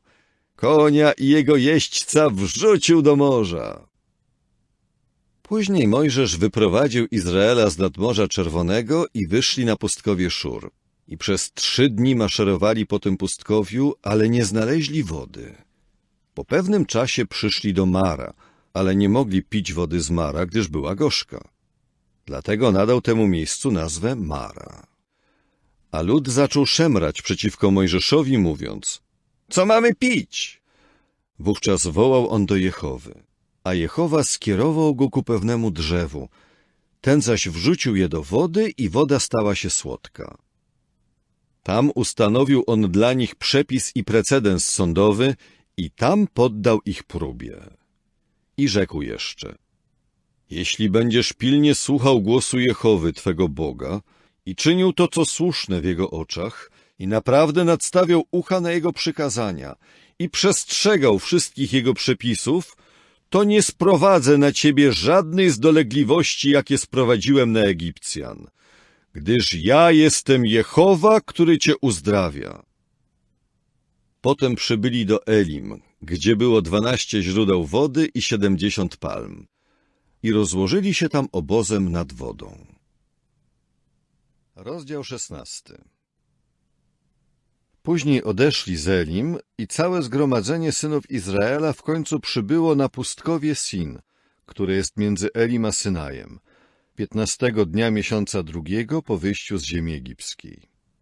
I całe zgromadzenie synów Izraela zaczęło na pustkowiu szemrać przeciwko Mojżeszowi i Aaronowi. I synowie Izraela mówili do nich: Bodaj byśmy pomarli z ręki Jehowy w ziemi egipskiej, gdy siedzieliśmy przy garnkach mięsa, gdy jedliśmy chleb dosyta, bo wyprowadziliście nas na to pustkowie, by cały ten zbór zamorzyć głodem. Wówczas Jehowa rzekł do Mojżesza: oto jak deszcz spuszczę wam z niebios chleb, a lud wyjdzie i będzie zbierał, każdy tyle, ile potrzebuje, dzień po dniu, żebym mógł ich poddać próbie, czy będą postępować według mojego prawa, czy nie. A w dniu 6 przygotują sobie to, co przyniosą, i będzie tego 2 razy tyle, co zbierają dzień w dzień.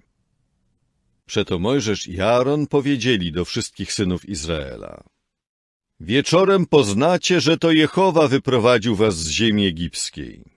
Rano zaś ujrzycie chwałę Jehowy, gdyż usłyszał wasze szemrania przeciwko Jehowie. A czymże my jesteśmy, byście mieli szemrać przeciwko nam? I Mojżesz ciągnął dalej. Stanie się to, gdy wieczorem Jehowa da wam mięsa do jedzenia, a rano chleba dosyta, gdyż Jehowa usłyszał wasze szemrania, że szemracie przeciwko Niemu. A czymże my jesteśmy? Wasze szemrania nie są przeciwko nam, lecz przeciwko Jehowie. I Mojżesz odezwał się do Aarona: powiedz całemu zgromadzeniu synów Izraela: zbliżcie się przed oblicze Jehowy, usłyszał bowiem wasze szemrania. A gdy tylko Aaron przemówił do całego zgromadzenia synów Izraela, odwrócili się oni w stronę pustkowia. I oto chwała Jehowy ukazała się w obłoku. I Jehowa rzekł jeszcze do Mojżesza, mówiąc: usłyszałem szemrania synów Izraela. Powiedz im, mówiąc: między 2 wieczorami będziecie jeść mięso, a rano nasycicie się chlebem. I poznacie, że ja jestem Jehowa, wasz Bóg. To też wieczorem pojawiły się przepiórki i zaczęły pokrywać obóz, a rano dookoła obozu utworzyła się warstwa rosy. Z czasem ta warstwa rosy wyparowała, a oto na powierzchni pustkowia było coś w postaci drobnych płatków, drobniutkich niby szron na ziemi. Kiedy synowie Izraela to zobaczyli, zaczęli mówić jeden do drugiego: co to? Bo nie wiedzieli, co to było. A Mojżesz rzekł do nich: to jest chleb, który Jehowa dał wam na pokarm. To jest słowo, które Jehowa nakazał. Nazbierajcie trochę, każdy stosownie do tego, ile zjada. Macie wziąć omer na każdą osobę, według liczby dusz, które każdy z was ma w swoim namiocie. I synowie Izraela zaczęli tak czynić. I nazbierali, jedni dużo, a drudzy mało. Kiedy mierzyli to omerem, wtedy ten, kto nazbierał dużo, nie miał nadmiaru, a temu, kto nazbierał mało, nie brakowało. Zbierali więc każdy stosownie do tego, ile zjada. Wówczas Mojżesz powiedział do nich: niech nikt nie zostawia z tego nic do rana. Ale nie posłuchali Mojżesza. Gdy niektórzy zostawiali z tego trochę aż do rana, robaczywiało to i cuchnęło. Przeto Mojżesz oburzył się na nich. I co rano to zbierali, każdy stosownie do tego, ile zjada. Gdy słońce zaczynało grzać, wówczas to topniało. A 6 dnia nazbierali 2 razy tyle chleba, po 2 omery na osobę. Wszyscy naczelnicy zgromadzenia przyszli więc i donieśli o tym Mojżeszowi. Wtedy rzekł do nich: tak powiedział Jehowa: jutro będą sabatowe obchody świętego sabatu dla Jehowy. Co możecie upiec, upieczcie, a co możecie ugotować, ugotujcie. Wszystek zaś nadmiar zostawcie sobie jako coś, co ma być przechowane aż do rana. Zostawili to więc aż do rana, tak jak Mojżesz nakazał. I nie cuchnęło to, ani nie zalęgły się w tym czerwie. Wówczas Mojżesz powiedział: jedzcie to dzisiaj, gdyż dzisiaj jest sabat dla Jehowy. Dzisiaj nie znajdziecie tego na polu. 6 dni będziecie to zbierać, ale w dniu 7 jest sabat, w nim nic się nie pojawi. Jednakże 7 dnia niektórzy z ludu wyszli zbierać, ale nic nie znaleźli. To też Jehowa rzekł do Mojżesza: Jak długo zamierzacie odmawiać przestrzegania moich przykazań i moich praw? Zważcie na to, że Jehowa dał wam sabat. Dlatego w dniu 6 daję wam chleba na 2 dni. Siedźcie każdy na swoim miejscu. Niech nikt nie opuszcza swego miejsca w dniu 7. I lud zaczął obchodzić sabat w dniu 7. I dom Izraela zaczął to określać nazwą manna, a było to białe jak nasienie kolendry, smak zaś miało jak placki z miodem. Wówczas Mojżesz rzekł: to jest słowo, które nakazał Jehowa. Napełnijcie tym omer, żeby to przechowywano przez wszystkie wasze pokolenia, aby mogły widzieć chleb, którym was karmiłem na pustkowiu, gdy was wyprowadziłem z ziemi egipskiej. Mojżesz powiedział więc do Aarona: weź dzban i wsyp do niego pełny omer manny i złóż to przed Jehową, żeby to przechowywano przez wszystkie wasze pokolenia.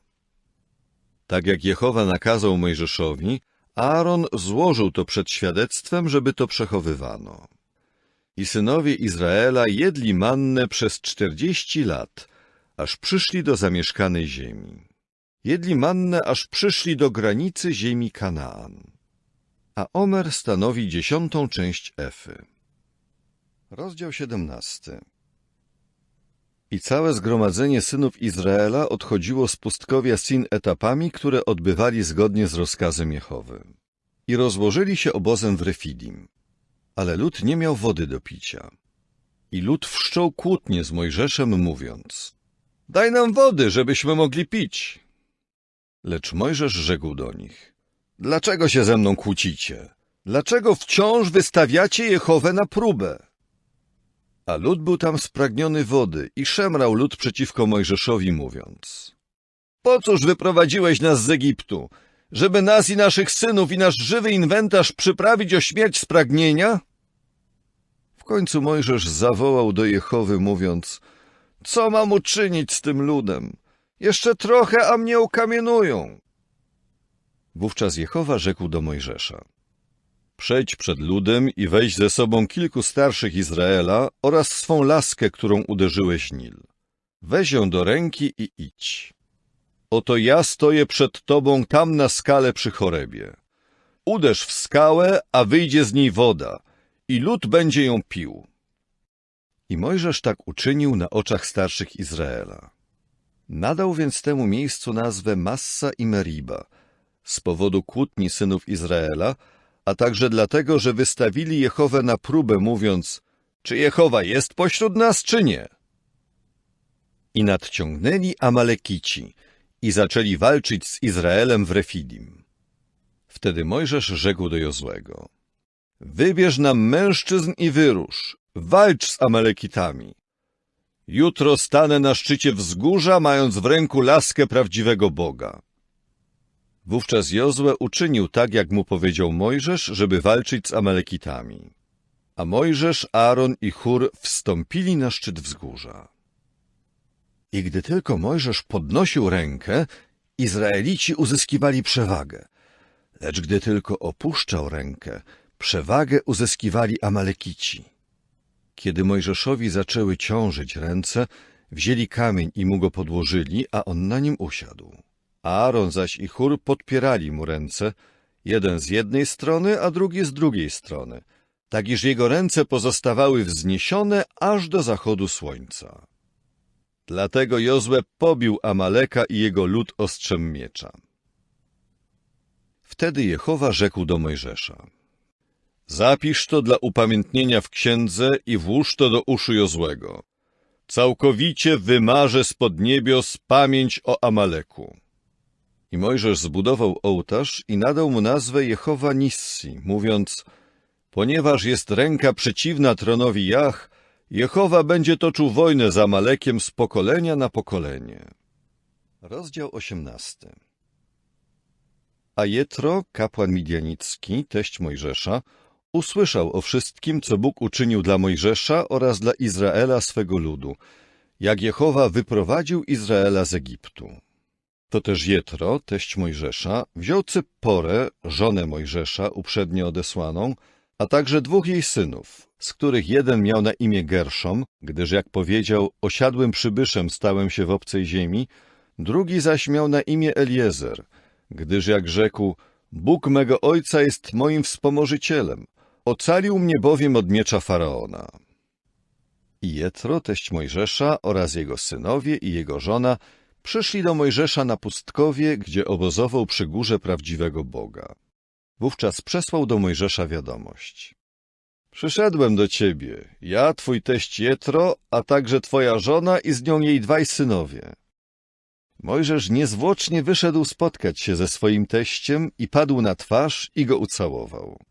I zaczął jeden drugiego pytać, jak mu się wiedzie. Potem weszli do namiotu.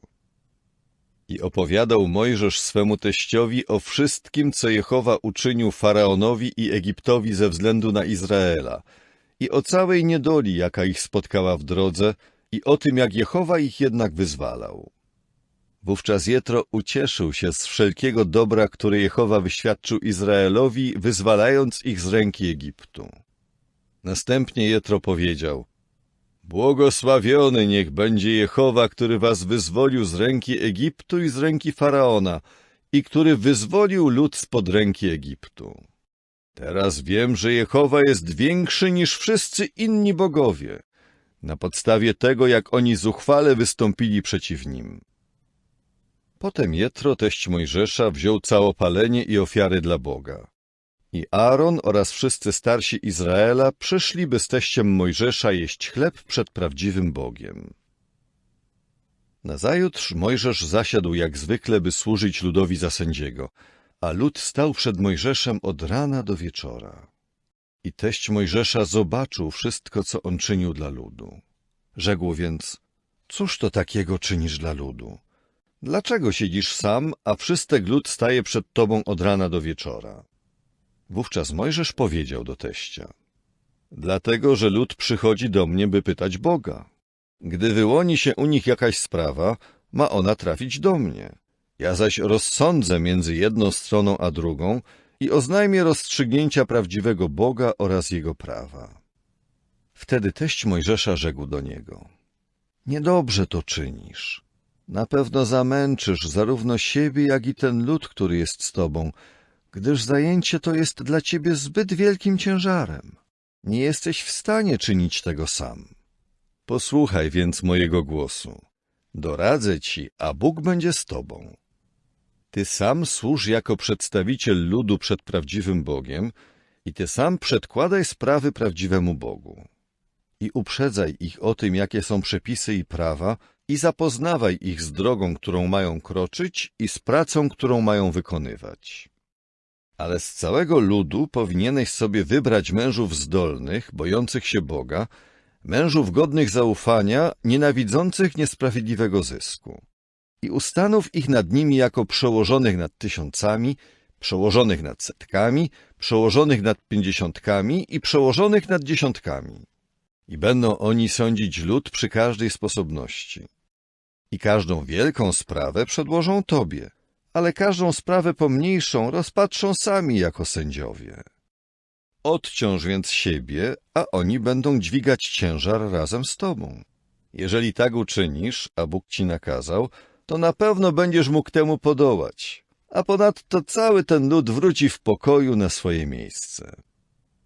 Mojżesz od razu posłuchał głosu swego teścia i uczynił wszystko, co ten powiedział.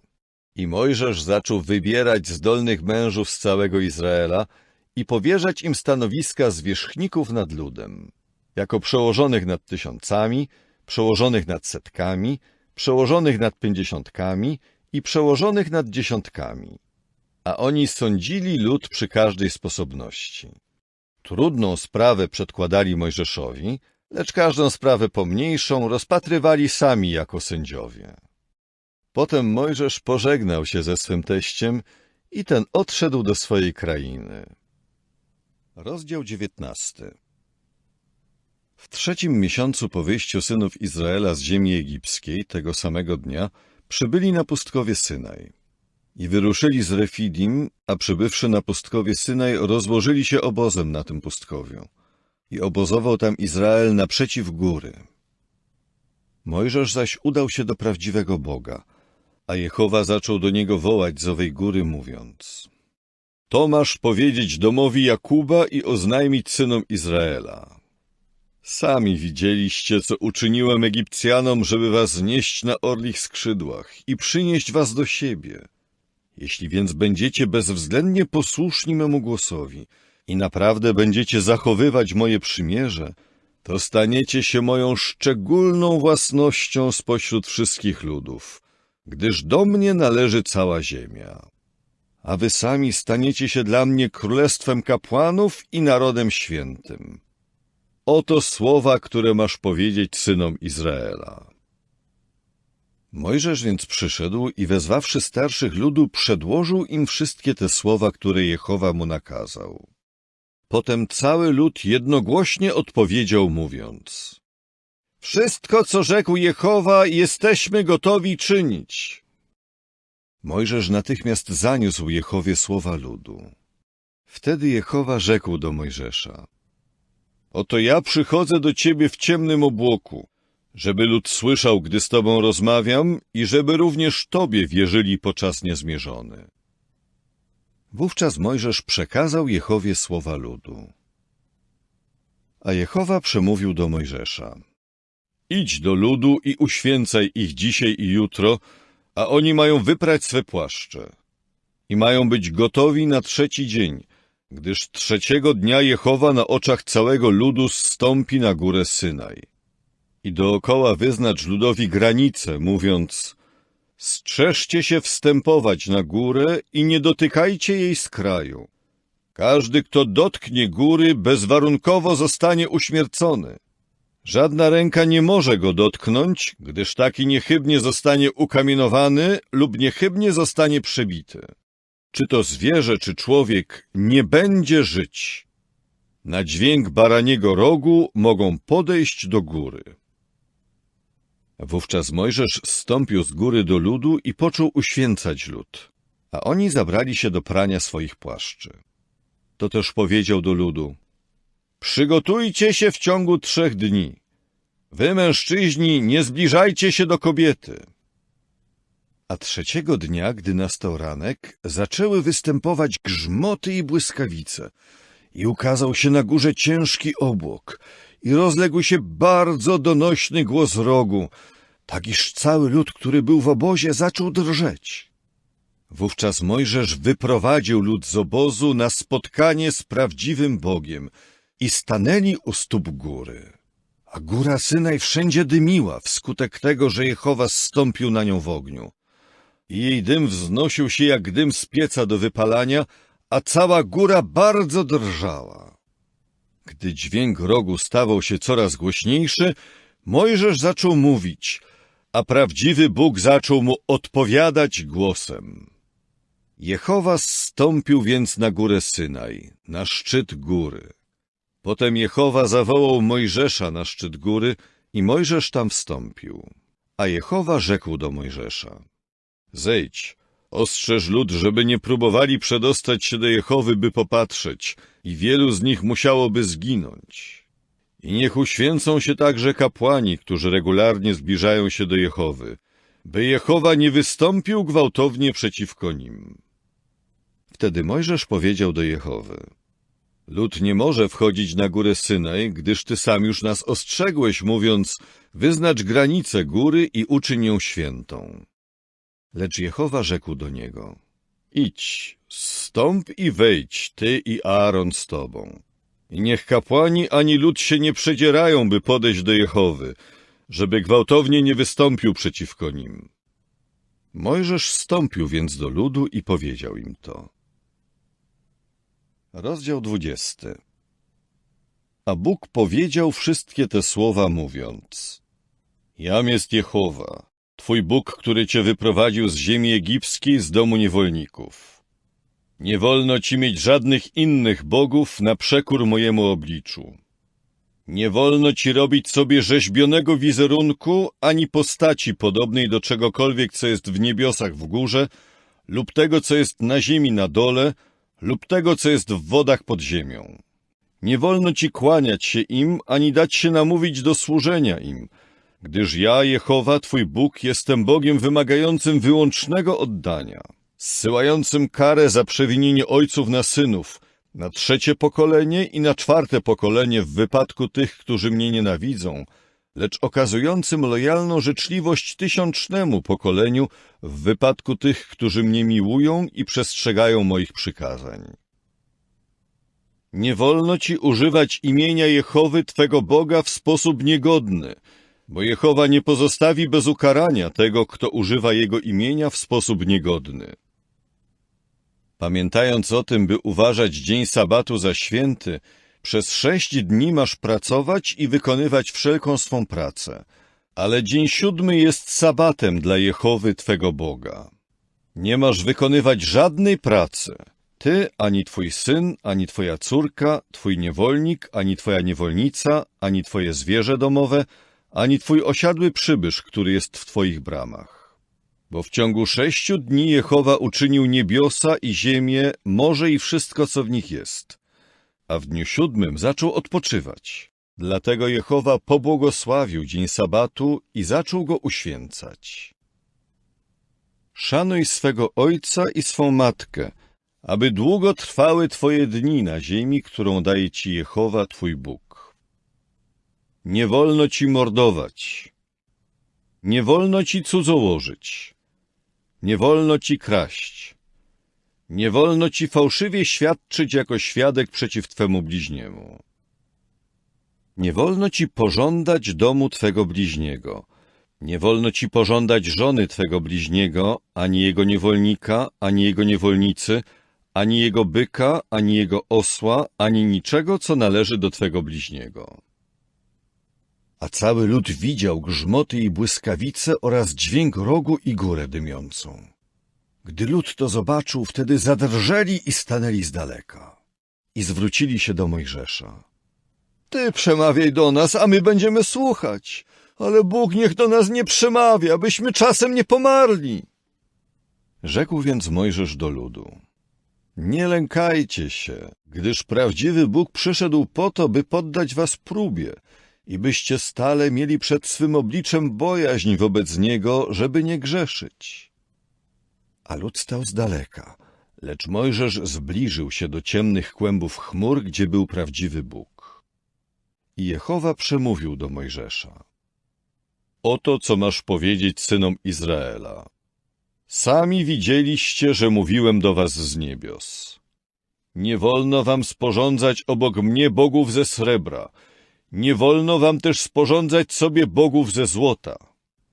Masz uczynić dla mnie ołtarz z ziemi i będziesz na nim ofiarował swoje całopalenia i ofiary współuczestnictwa, swoją trzodę i swoje stado.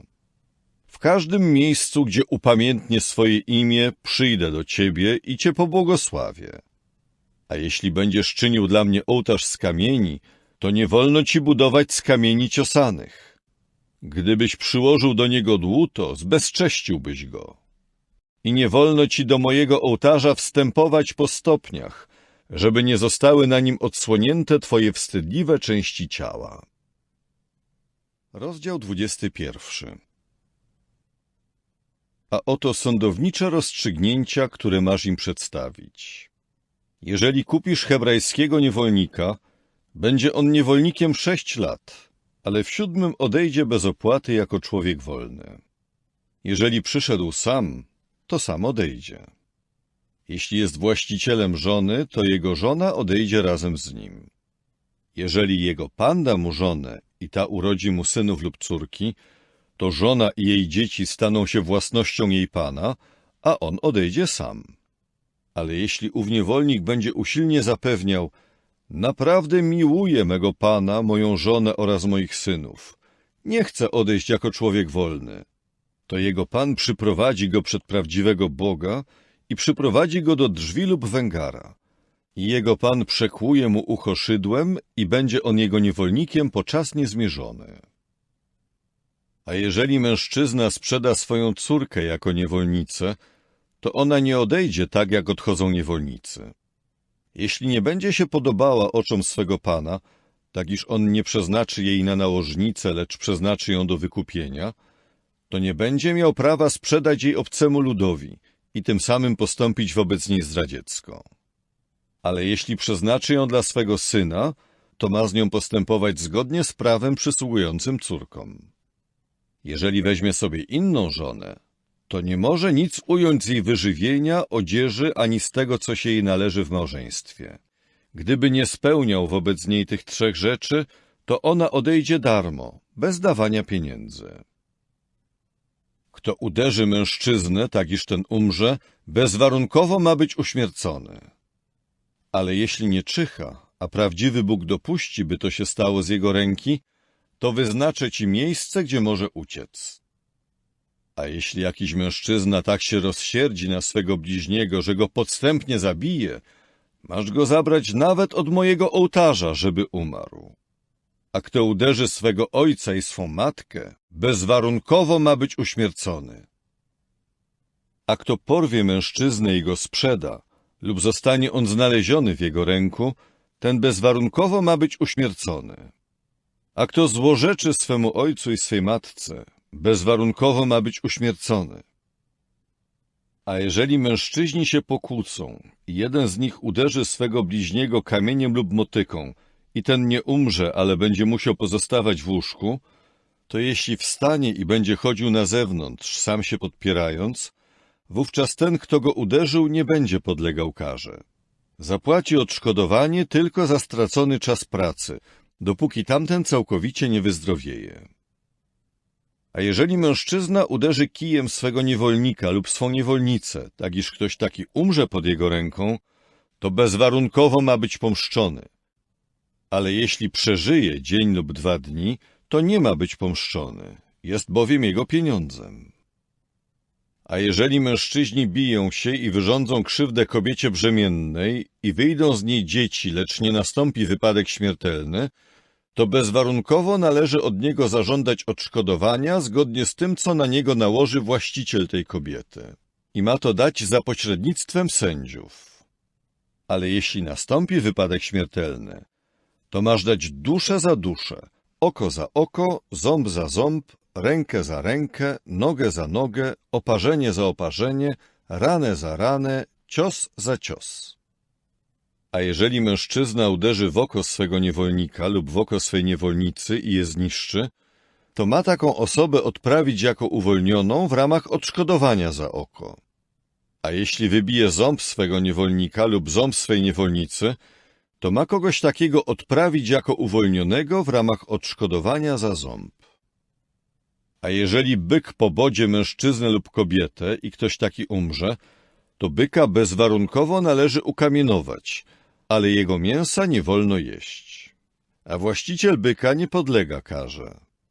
Lecz jeśli już wcześniej bywało, że byk budł i ostrzegano właściciela, ale go nie pilnował i ten uśmiercił mężczyznę lub kobietę, to byka należy ukamienować, a jego właściciel także ma być uśmiercony. Jeżeli zażąda się od niego okupu, to ma dać cenę wykupu za swą duszę zgodnie ze wszystkim, czego się od niego zażąda. Czy pobodzony został syn, czy pobodzona została córka, należy z nim postąpić zgodnie z tym sądowniczym rozstrzygnięciem. Jeśli byk pobudł niewolnika lub niewolnicę, to właściciel da ich panu kwotę 30 sykli, a byk zostanie ukamienowany. A jeśli ktoś odkryje dół, albo jeśli ktoś wykopie dół i go nie przykryje, a wpadnie weń byk lub osioł, to właściciel dołu ma dać odszkodowanie. Ma zwrócić tę kwotę jego właścicielowi, a martwe zwierzę zostanie dla niego. Jeżeli czyjś byk uszkodzi innego byka i ten zdechnie, to mają sprzedać żywego byka i podzielić się zapłatą za niego. A martwym też mają się podzielić. Albo jeśli było wiadomo, że byk już wcześniej budł, ale właściciel go nie pilnował, to bezwarunkowo ma jako odszkodowanie dać byka za byka, a martwy zostanie dla niego. Rozdział 22. Jeżeli ktoś ukradnie byka lub owcę i je zarżnie lub sprzeda, ma dać jako odszkodowanie 5 sztuk ze stada za byka i 4 sztuki z trzody za owcę. Jeżeli złodziej zostanie przyłapany na włamaniu i otrzyma cios i umrze, nie pociąga to za sobą winy za przylanie jego krwi. Jeżeli świeciło na niego słońce, to zaistniała wina za przelanie jego krwi. Bezwarunkowo ma dać odszkodowanie. Jeśli niczego nie posiada, to sam ma być sprzedany za to, co ukradł. Gdyby w jego ręku faktycznie znaleziono żywe to, co zostało skradzione, od byka aż do osła i do owcy, to ma dać podwójne odszkodowanie. Jeżeli ktoś pasie w polu lub w winnicy i wypuszcza swe juczne zwierzęta i zostanie wypasione cudze pole, to jako odszkodowanie ma dać coś najlepszego ze swego pola lub coś najlepszego ze swej winnicy. Jeżeli rozprzestrzeni się ogień i obejmie ciernie i spłoną snopy lub zboże na pniu lub pole, to ten, kto wzniecił pożar, bezwarunkowo ma dać odszkodowanie za to, co spłonęło. Jeżeli ktoś da swemu bliźniemu na przechowanie pieniądze lub jakieś przedmioty, a one zostaną skradzione z domu tego człowieka, to jeśli złodziej zostanie wykryty, ma dać podwójne odszkodowanie. Gdyby złodzieja nie wykryto, to właściciela owego domu należy przyprowadzić przed oblicze prawdziwego Boga, żeby stwierdzić, czy nie wyciągnął ręki po mienie swego bliźniego. Jeśli chodzi o jakiś występek dotyczący byka, osła, owcy, szaty, czegoś zgubionego, o czym on powie, to właśnie to, sprawę ich obu należy przedłożyć prawdziwemu Bogu. Kogo Bóg uzna za niegodziwego, ten ma dać swemu bliźniemu podwójne odszkodowanie. Jeżeli ktoś da swemu bliźniemu do pilnowania osła lub byka lub owce lub jakieś zwierzę domowe i ono zdechnie albo zostanie okaleczone lub uprowadzone, gdy nikt nie patrzył, to między oboma ma zostać złożona przysięga na Jehowę, że człowiek ten nie wyciągnął ręki po mienie swego bliźniego. A ich właściciel mają uznać i ten drugi nie musi dać odszkodowania. Ale jeśli rzeczywiście zostały u niego skradzione, ma dać odszkodowanie ich właścicielowi. Jeżeli zaś zostało rozszarpane przez dzikie zwierzę, to ma je przynieść jako dowód. Za rozszarpane przez dzikie zwierzę nie musi dać odszkodowania. Lecz jeśli ktoś poprosi o coś swego bliźniego, a to zostanie okaleczone lub zdechnie, gdy nie było przy tym właściciela, to bezwarunkowo ma dać odszkodowanie. Jeżeli właściciel był przy tym, to nie musi on dać odszkodowania. Jeżeli jest najęte, wejdzie to w opłatę za najem. A jeśli mężczyzna uwiedzie dziewicę, która nie jest zaręczona i się z nią położy, to bezwarunkowo mają nabyć jako żonę za cenę kupna. Jeżeli jej ojciec stanowczo mu odmówi wydania jej, to ma wypłacić pieniądze według stawki obowiązującej przy nabywaniu dziewic. Nie wolno ci zostawić czarownicy przy życiu. Kto się kładzie ze zwierzęciem, bezwarunkowo ma być uśmiercony. Kto składa ofiary jakimkolwiek bogom oprócz samego Jehowy, ma być wydany na zagładę. I nie wolno ci się znęcać nad osiadłym przybyszem, ani go uciskać. Byliście bowiem osiadłymi przybyszami w ziemi egipskiej. Nie wolno wam uciskać żadnej wdowy, ani chłopca, który nie ma ojca. Gdybyś go jednak uciskał, to jeśli zawoła do mnie, ja na pewno usłyszę jego krzyk. I naprawdę zapłonie mój gniew i pozabijam was mieczem. I wasze żony będą wdowami, a wasi synowie chłopcami bez ojców. Jeżeli pożyczysz pieniądze mojemu ludowi, uciśnionemu, który jest obok ciebie, to nie wolno ci stać się wobec niego lichwiarzem. Nie wolno wam obciążać go odsetkami. Jeżeli weźmiesz w zastaw szatę swego bliźniego, to masz mu ją zwrócić do zachodu słońca. Jest bowiem jego jedynym okryciem. To jego płaszcz na jego skórę. W czym się położy? I zawoła do mnie, a ja wysłucham, gdyż jestem łaskawy. Nie wolno ci złorzeczyć Bogu, ani przeklinać naczelnika wśród twego ludu. Twego obfitego zbioru i tego, czym opływa twoja tłocznia, nie dawaj z ociąganiem. Masz mi dać pierworodnego z twoich synów. Z bykiem i z owcą masz postąpić tak. 7 dni pozostanie ze swoją matką. W 8 dniu dasz je mnie. Macie być dla mnie święci. I nie wolno wam w polu jeść mięsa z czegoś rozszarpanego przez dzikie zwierzę. Macie je rzucić psom. Rozdział 23.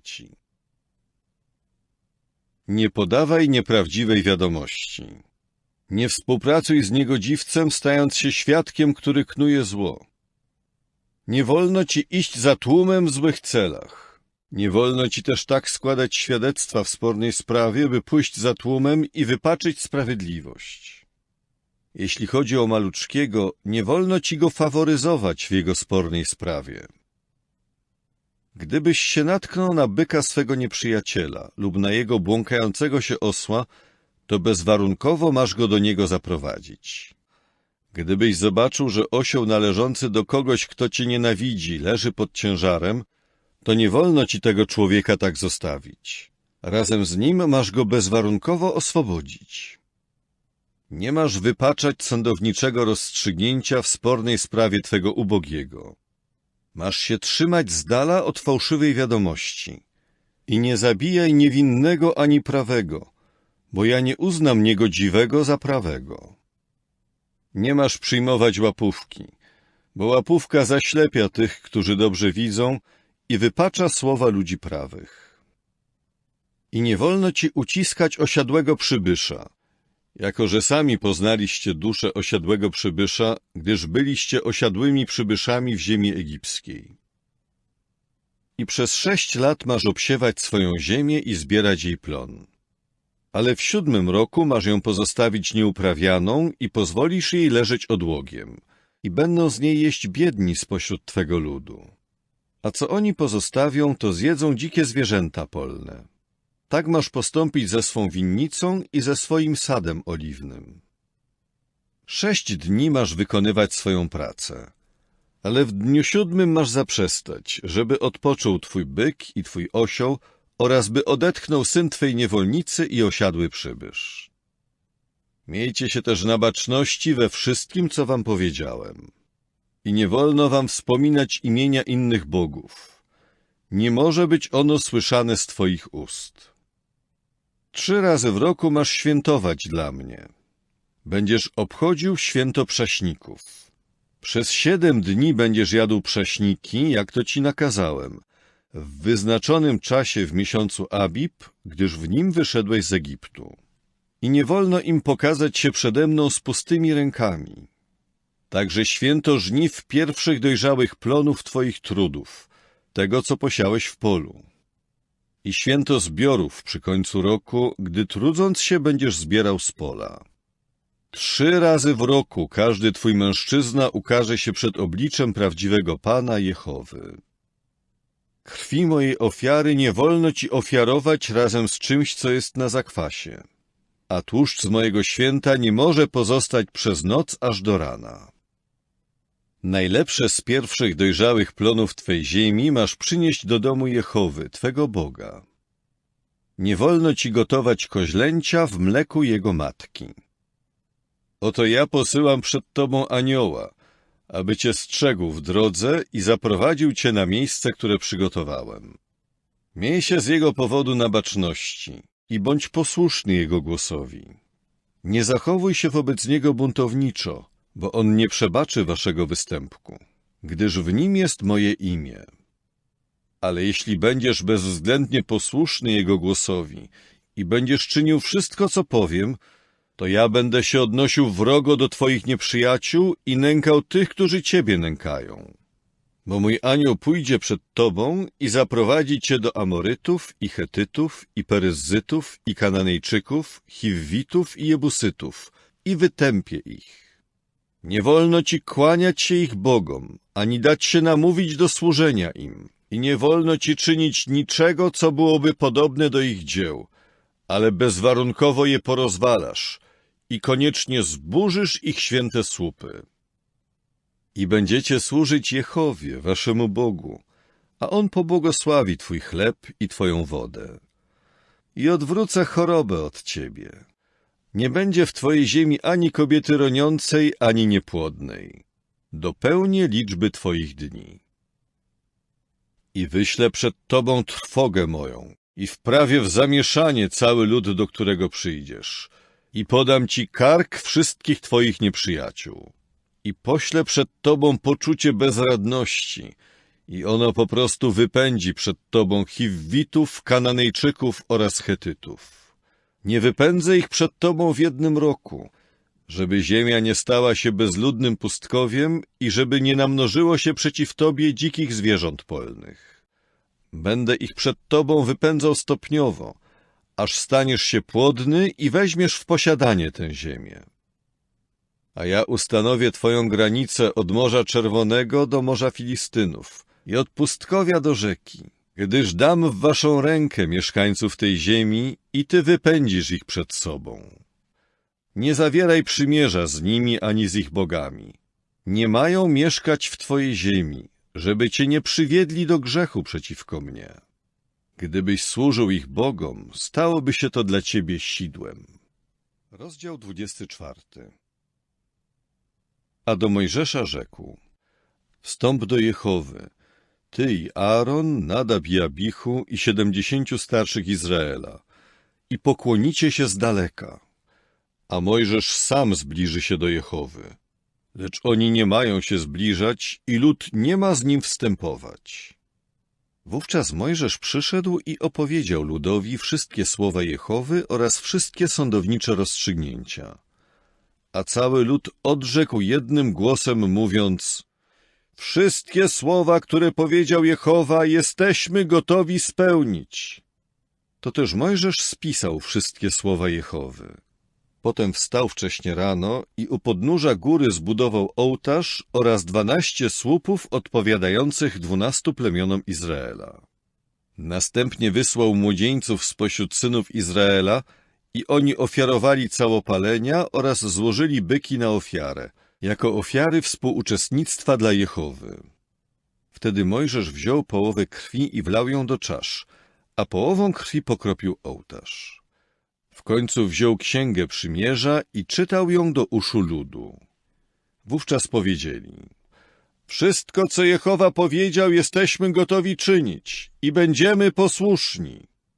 Przeto Mojżesz wziął krew i pokropiwszy nią lud powiedział: Oto krew przymierza, które Jehowa zawarł z wami co do wszystkich tych słów.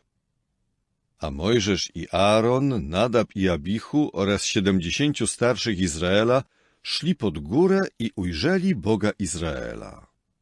A pod jego stopami było coś, co wyglądało jak twór z szafirowych płyt i jak same niebiosa, jeśli chodzi o czystość. I nie wyciągnął ręki przeciw znaczniejszym spośród synów Izraela, lecz otrzymali oni wizję prawdziwego Boga, a potem jedli i pili.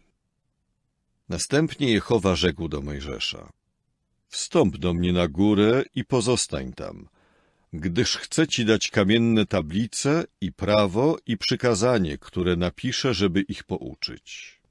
To też Mojżesz i Jozue, jego sługa, poszli. I Mojżesz wstąpił na górę prawdziwego Boga. Lecz do starszych powiedział: Czekajcie na nas w tym miejscu, aż do was wrócimy.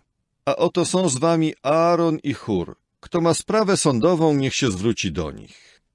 I wstąpił Mojżesz na górę, podczas gdy górę zakrywał obłok.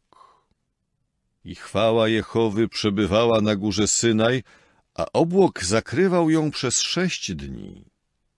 Wreszcie 7 dnia zawołał na Mojżesza z obłoku.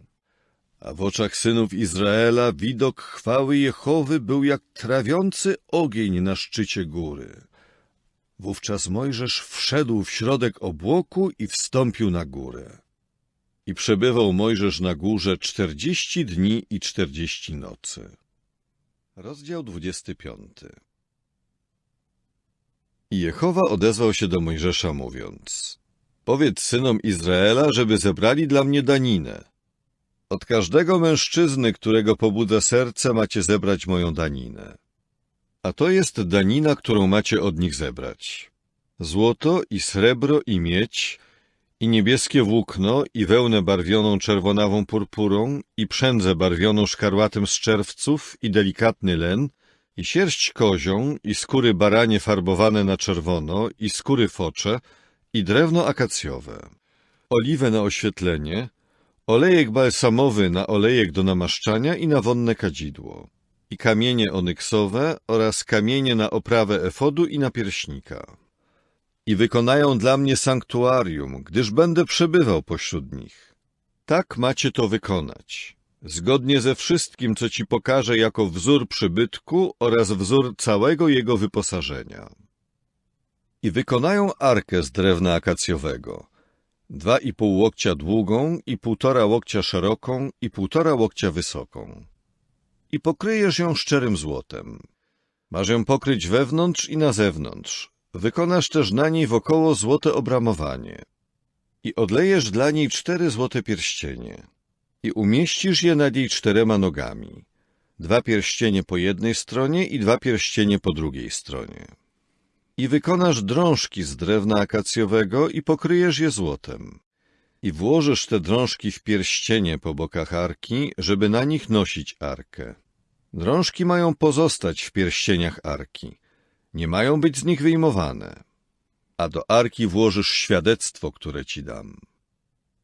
I wykonasz pokrywę ze szczerego złota, 2,5 łokcia długą i 1,5 łokcia szeroką. I wykonasz 2 cheruby ze złota. Masz je wykuć i umieścić na obu końcach pokrywy. I wykonaj jednego cheruba na jednym końcu, a drugiego cheruba na drugim końcu. Na pokrywie macie wykonać cheruby, na jej obu końcach. I cheruby mają rozpościerać swe skrzydła w górę, osłaniając skrzydłami pokrywę, z twarzami zwróconymi do siebie. Twarze cherubów powinny być skierowane ku pokrywie. I położysz pokrywę na arce. W arce zaś umieścisz świadectwo, które ci dam. I tam będę do ciebie przybywał. I będę z tobą rozmawiał z nad pokrywy, z pomiędzy 2 cherubów, które są na arce świadectwa, o wszystkim, co ci nakażę dla synów Izraela. I wykonasz stół z drewna akacjowego, długi na 2 łokcie i szeroki na łokieć i wysoki na 1,5 łokcia. I pokryjesz go szczerym złotem i wykonasz dookoła niego złote obramowanie. I wykonasz dookoła niego obrzeża na szerokość dłoni i wykonasz dookoła niego złote obramowanie tego obrzeża. I wykonasz do niego 4 złote pierścienie i umieścisz je na 4 narożnikach, które są przy 4 nogach. Pierścienie powinny być blisko obrzeża jako uchwyty dla drążków do noszenia stołu. I wykonasz drążki z drewna akacjowego i pokryjesz je złotem, i na nich będzie noszony stół. Wykonasz też należące do niego misy i kielichy i dzbany i czasze, którymi będą wylewane napoje ofiarne. Masz je wykonać ze szczerego złota. A na stole masz zawsze kłaść przed moim obliczem chleb pokładny. I wykonasz świecznik ze szczerego złota. Świecznik ten ma być kuty. Jego podstawa i ramiona, i kielichy, i gałki, i kwiaty mają z niego wystawać. A z jego boków będzie wychodzić 6 ramion. 3 ramiona świecznika z jednego boku i 3 ramiona świecznika z drugiego boku. 3 kielichy w kształcie kwiatów migdałowca będą na jednym rzędzie ramion, z gałkami i kwiatami na przemian, i 3 kielichy w kształcie kwiatów migdałowca na drugim rzędzie ramion, z gałkami i kwiatami na przemian. Tak będzie z 6 ramionami wychodzącymi ze świecznika. I będą na świeczniku 4 kielichy w kształcie kwiatów migdałowca, z jego gałkami i kwiatami na przemian. I pod 2 ramionami będzie z niego wystawać gałka, i pod dalszymi 2 ramionami będzie z niego wystawać gałka, i pod następnymi 2 ramionami będzie z niego wystawać gałka, pod 6 ramionami wystającymi ze świecznika. Mają z niego wystawać ich gałki oraz ich ramiona. Wszystko to ma stanowić jedną całość wykutą ze szczerego złota. I wykonasz do niego 7 lamp, a lampy mają być zapalane i oświetlać będą obszar przed nim. Również jego szczypce i popielnice będą ze szczerego złota. Ma go wykonać wraz z tymi wszystkimi jego przyborami z talentu szczerego złota. I bacz, żebyś je uczynił według wzoru, który ci pokazano na górze. Rozdział 26. A przybytek masz wykonać z 10 płócien namiotowych, z delikatnego skręcanego lnu i niebieskiego włókna i wełny barwionej czerwonawą purpurą i przędzy barwionej szkarłatem z czerwców. Zrobisz je z cherubami, robotą hafciarską. Długość każdego płótna namiotowego ma wynosić 28 łokci, a szerokość każdego płótna namiotowego 4 łokcie. Jedna jest miara dla wszystkich płócien namiotowych. 5 połączonych ze sobą płócien namiotowych ma tworzyć jedną całość i 5 połączonych ze sobą płócien namiotowych ma tworzyć jedną całość.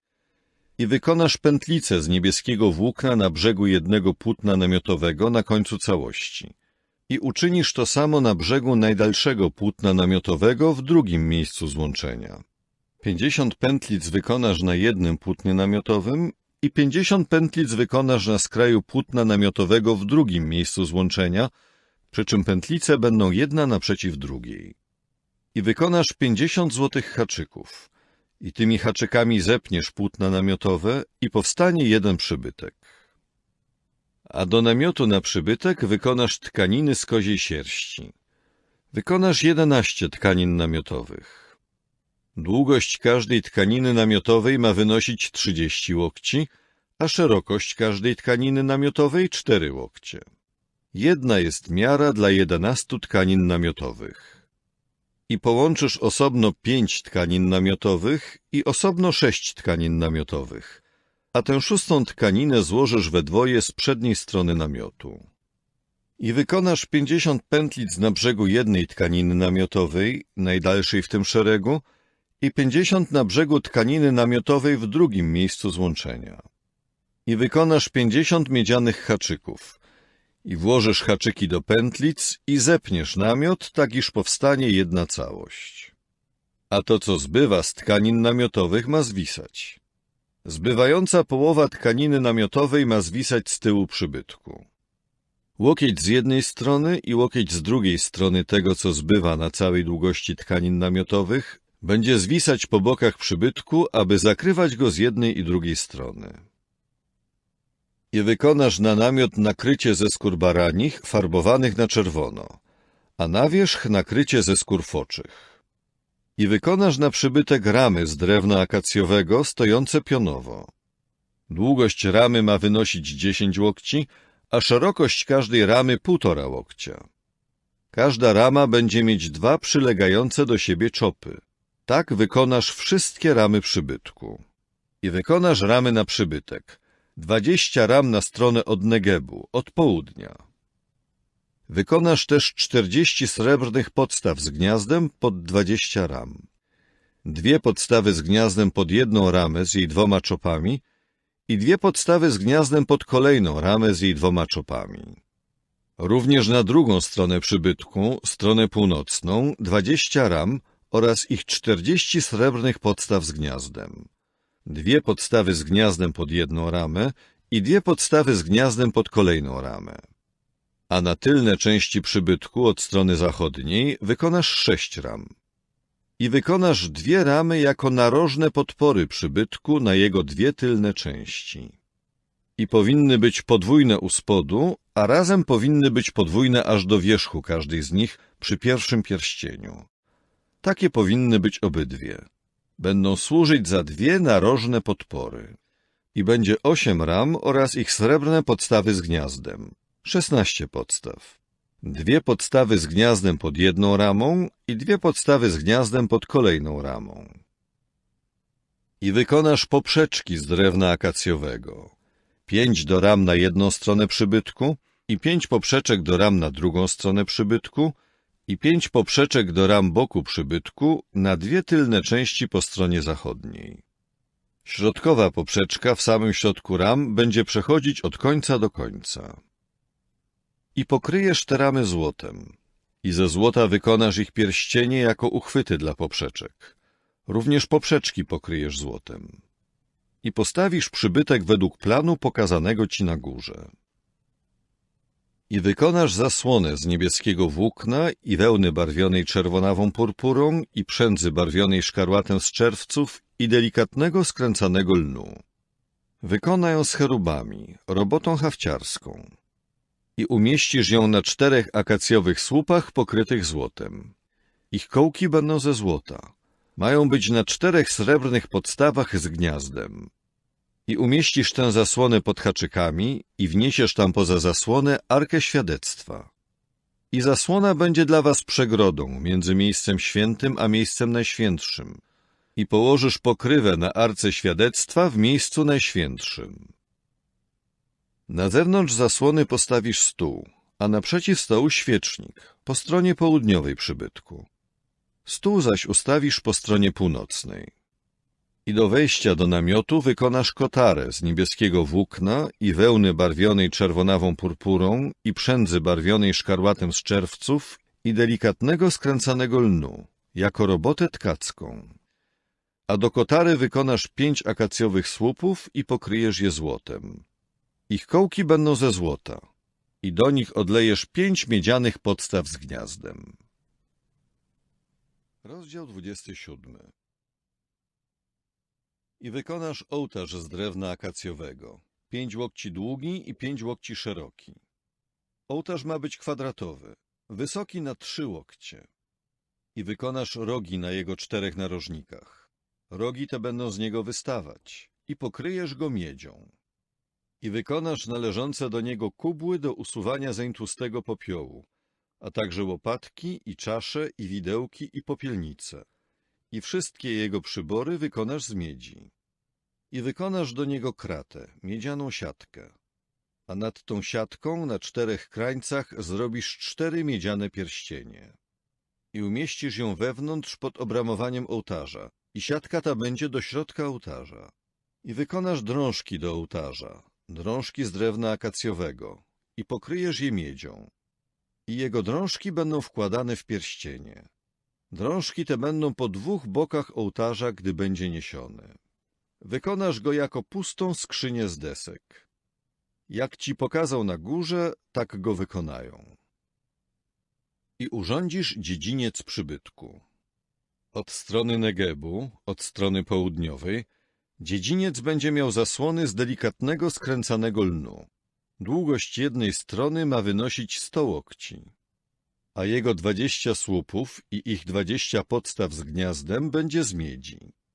Kołki tych słupów oraz ich złącza będą ze srebra. Podobnie też ma być z długością po stronie północnej.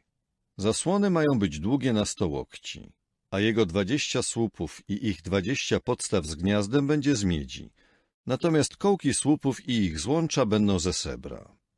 Jeśli chodzi o szerokość dziedzińca, po stronie zachodniej będą zasłony na 50 łokci. Ich słupów będzie 10 i ich podstaw z gniazdem 10. A szerokość dziedzińca po stronie wschodniej, ku wschodowi słońca, będzie wynosić 50 łokci. I z jednej strony będzie zasłon na 15 łokci. Ich słupy będą 3 i ich podstawy z gniazdem 3. I z drugiej strony będzie zasłon na 15 łokci. Ich słupy będą 3 i ich podstawy z gniazdem 3. A do bramy dziedzińca ma być kotara, długa na 20 łokci, z niebieskiego włókna i wełny barwionej czerwonawą purpurą i przędzy barwionej szkarłatem z czerwców i delikatnego skręcanego lnu, tkackiej roboty. Ich słupy będą 4 i ich podstawy z gniazdem 4. Wszystkie słupy dziedzińca będą mieć dookoła srebrne zaczepy. Ich kołki też będą srebrne, lecz ich podstawy z gniazdem miedziane. Długość dziedzińca ma wynosić 100 łokci, a szerokość 50 łokci, wysokość zaś 5 łokci, z delikatnego skręcanego lnu, a ich podstawy z gniazdem będą miedziane. I wszystkie przybory przybytku na użytek w całej związanej z nim służbie, i wszystkie jego paliki namiotowe, i wszystkie paliki dziedzińca będą z miedzi. Ty zaś masz nakazać synom Izraela, żeby się postarali dla ciebie o czystą, wytłaczaną oliwę z oliwek na oświetlenie, by lampy stale świeciły. W namiocie spotkania, na zewnątrz zasłony, która jest obok świadectwa, Aaron i jego synowie będą to przed Jehową utrzymywać w porządku od wieczora do rana. Jest to ustawa po czas niezmierzony dla ich pokoleń, by ją spełniali synowie Izraela. Rozdział 28. A ty przyprowadź do siebie Aarona, swego brata, a z nim jego synów spośród synów Izraela, żeby mógł pełnić dla mnie służbę kapłańską. Aaron, Nadab i Abichu, Eleazar i Itamar, synowie Aarona. I wykonasz święte szaty dla Aarona, twego brata, ku chwale i pięknu. I ty masz mówić do wszystkich, którzy są mądrego serca i których napełniłem duchem mądrości, a oni wykonają szaty dla Aarona ku uświęceniu go, żeby mógł pełnić dla mnie służbę kapłańską. A oto szaty, które wykonają: napierśnik i efod i płaszcz bez rękawów i długa szata tkana w kratę, zawój i szarfa. I wykonają święte szaty dla Aarona, twego brata, oraz dla jego synów, żeby mógł pełnić dla mnie służbę kapłańską. I wezmą złoto oraz niebieskie włókno i wełnę barwioną czerwonawą purpurą i przędzę barwioną szkarłatem z czerwców i delikatny len. I robotą hafciarską wykonają efod ze złota, niebieskiego włókna i wełny barwionej czerwonawą purpurą, z przędzy barwionej szkarłatem z czerwców, a także z delikatnego, skręcanego lnu. I będzie on miał 2 naramienniki, połączone ze sobą na jego 2 końcach i będzie złączony. A przepaska, która jest na nim do przewiązywania go, ma być wykonana z jego materiałów: ze złota, niebieskiego włókna i wełny barwionej czerwonawą purpurą i przędzy barwionej szkarłatem z czerwców i delikatnego, skręcanego lnu. I weźmiesz 2 kamienie onyksowe i wyryjesz na nich imiona synów Izraela, ich 6 imion na jednym kamieniu, a imiona pozostałych 6 na drugim kamieniu, w kolejności ich narodzin. Robotą rzemieślniczą w kamieniach, jak się graweruje pieczęć, wyryjesz na 2 kamieniach imiona synów Izraela. Wykonasz je, osadzając w złotych oprawach. I umieścisz te 2 kamienie na naramiennikach efodu, jako kamienie pamiątkowe dla synów Izraela. I Aaron będzie nosił ich imiona przed Jehową na swych 2 naramiennikach dla upamiętnienia. I wykonasz złote oprawy i 2 łańcuszki ze szczerego złota. Wykonasz je jak sznury, robotą powroźniczą, i przymocujesz do opraw te łańcuszki podobne do sznurów. I robotą hafciarską wykonasz napierśnik sądu. Wykonasz go taką robotą, jaką wykonałeś efod. Zrobisz go ze złota, niebieskiego włókna i wełny barwionej czerwonawą purpurą i przędzy barwionej szkarłatem z czerwców i z delikatnego, skręcanego lnu. Gdy się go złoży we dwoje, powinien być kwadratowy.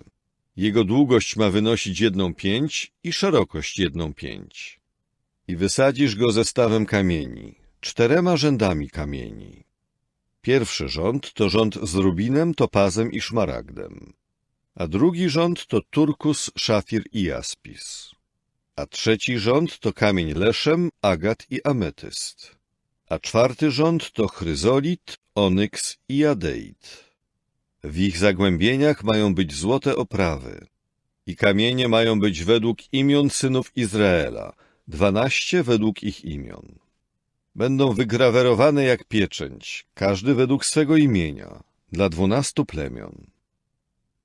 A na napierśniku wykonasz splecione łańcuszki, robotą powroźniczą, ze szczerego złota. I wykonasz na napierśniku 2 złote pierścienie i umieścisz te 2 pierścienie na 2 brzegach napierśnika.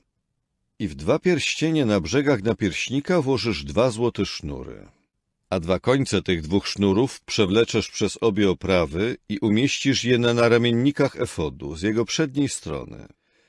I wykonasz 2 złote pierścienie i umieścisz je na 2 końcach napierśnika, na jego brzegu, który jest po wewnętrznej stronie efodu. I wykonasz 2 złote pierścienie i umieścisz je na 2 naramiennikach efodu, od dołu z przedniej strony, blisko jego miejsca połączenia, nad przepaską efodu. I niebieskim sznurem przywiążą napierśnik za jego pierścienie do pierścieni efodu, żeby się trzymał nad przepaską efodu i żeby napierśnik się nie przesuwał po efodzie.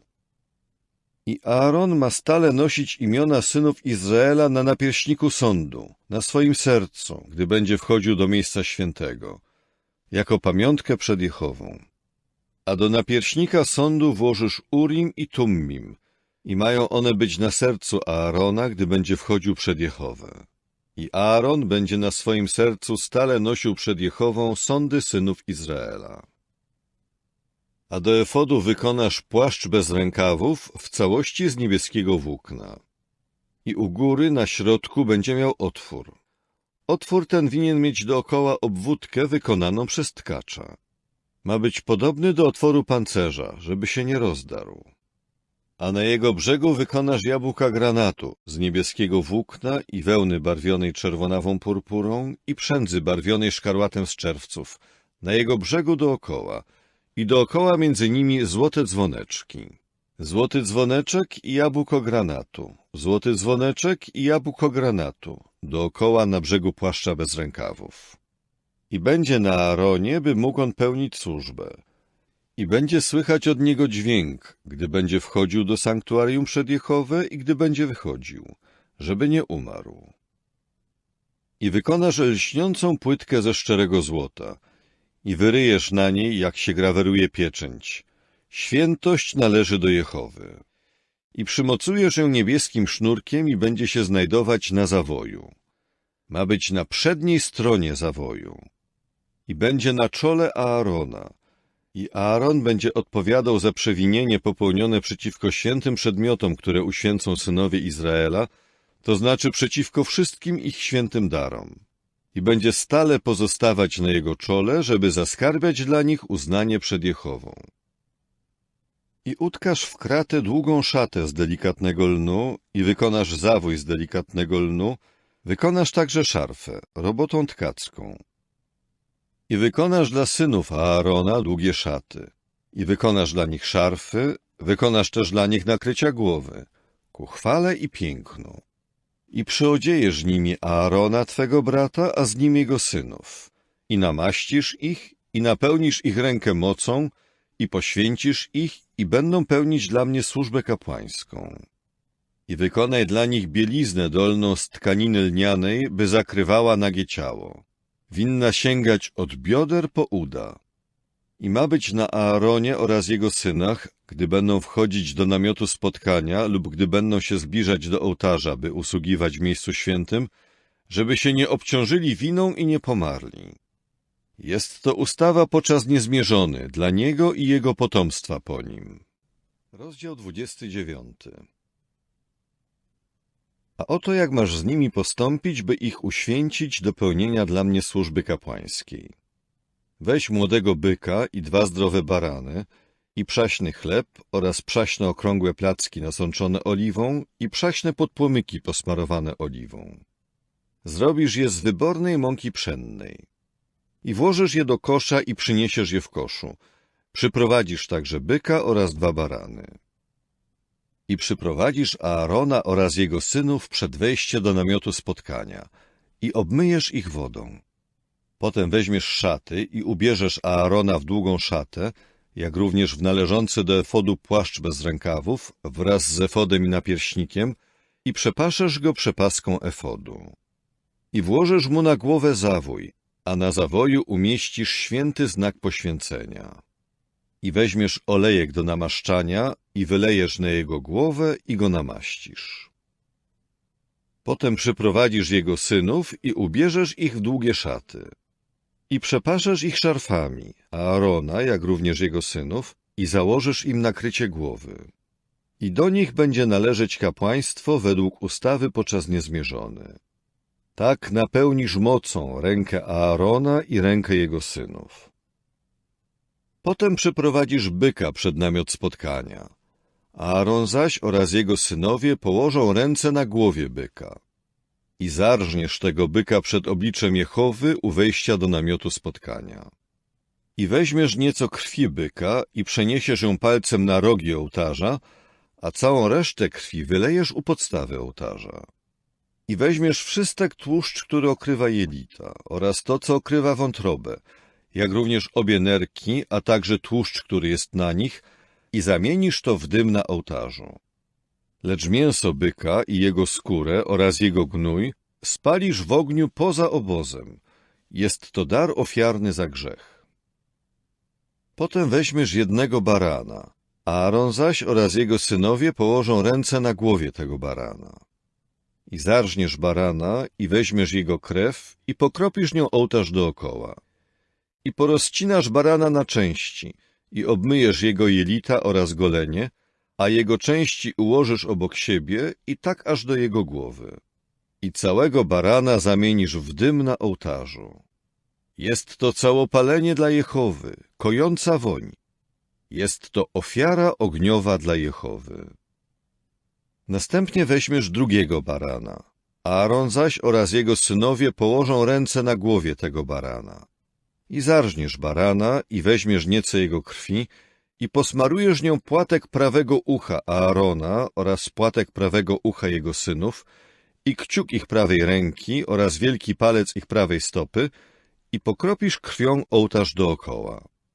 I weźmiesz nieco krwi, która jest na ołtarzu oraz nieco olejku do namaszczania i pokropisz nią Aarona i jego szaty i jego synów, a także szaty jego synów z nim. Żeby był święty, on i jego szaty, jak również jego synowie i szaty jego synów z nim. I weźmiesz z barana tłuszcz i tłusty ogon, i tłuszcz okrywający jelita, i to, co okrywa wątrobę, jak również obie nerki, i tłuszcz, który jest na nich, i prawy udziec. Jest to bowiem baran uroczystego wprowadzenia na urząd. Także okrągły bochenek chleba i okrągły placek chleba z oliwą, i podpłomyk z kosza prześników, który jest przed Jehową. I położysz to wszystko na dłoniach Aarona i na dłoniach jego synów i będziesz tym kołysał jako ofiarą kołysaną przed Jehową. I weźmiesz to z ich rąk i zamienisz w dym na ołtarzu, na ofierze całopalnej, jako kojącą woń przed Jehową. Jest to ofiara ogniowa dla Jehowy. I weźmiesz przeznaczony dla Aarona mostek barana uroczystego wprowadzenia na urząd i będziesz nim kołysał jako ofiarą kołysaną przed Jehową i będzie on twoim działem. I uświęcisz mostek ofiary kołysanej i udziec ze świętej części, która była kołysana i która pochodziła z barana uroczystego wprowadzenia na urząd, z tego, co było dla Aarona i z tego, co było dla jego synów.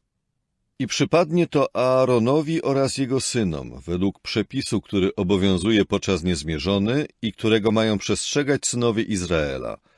Jest to bowiem święta część i będzie to święta część składana przez synów Izraela.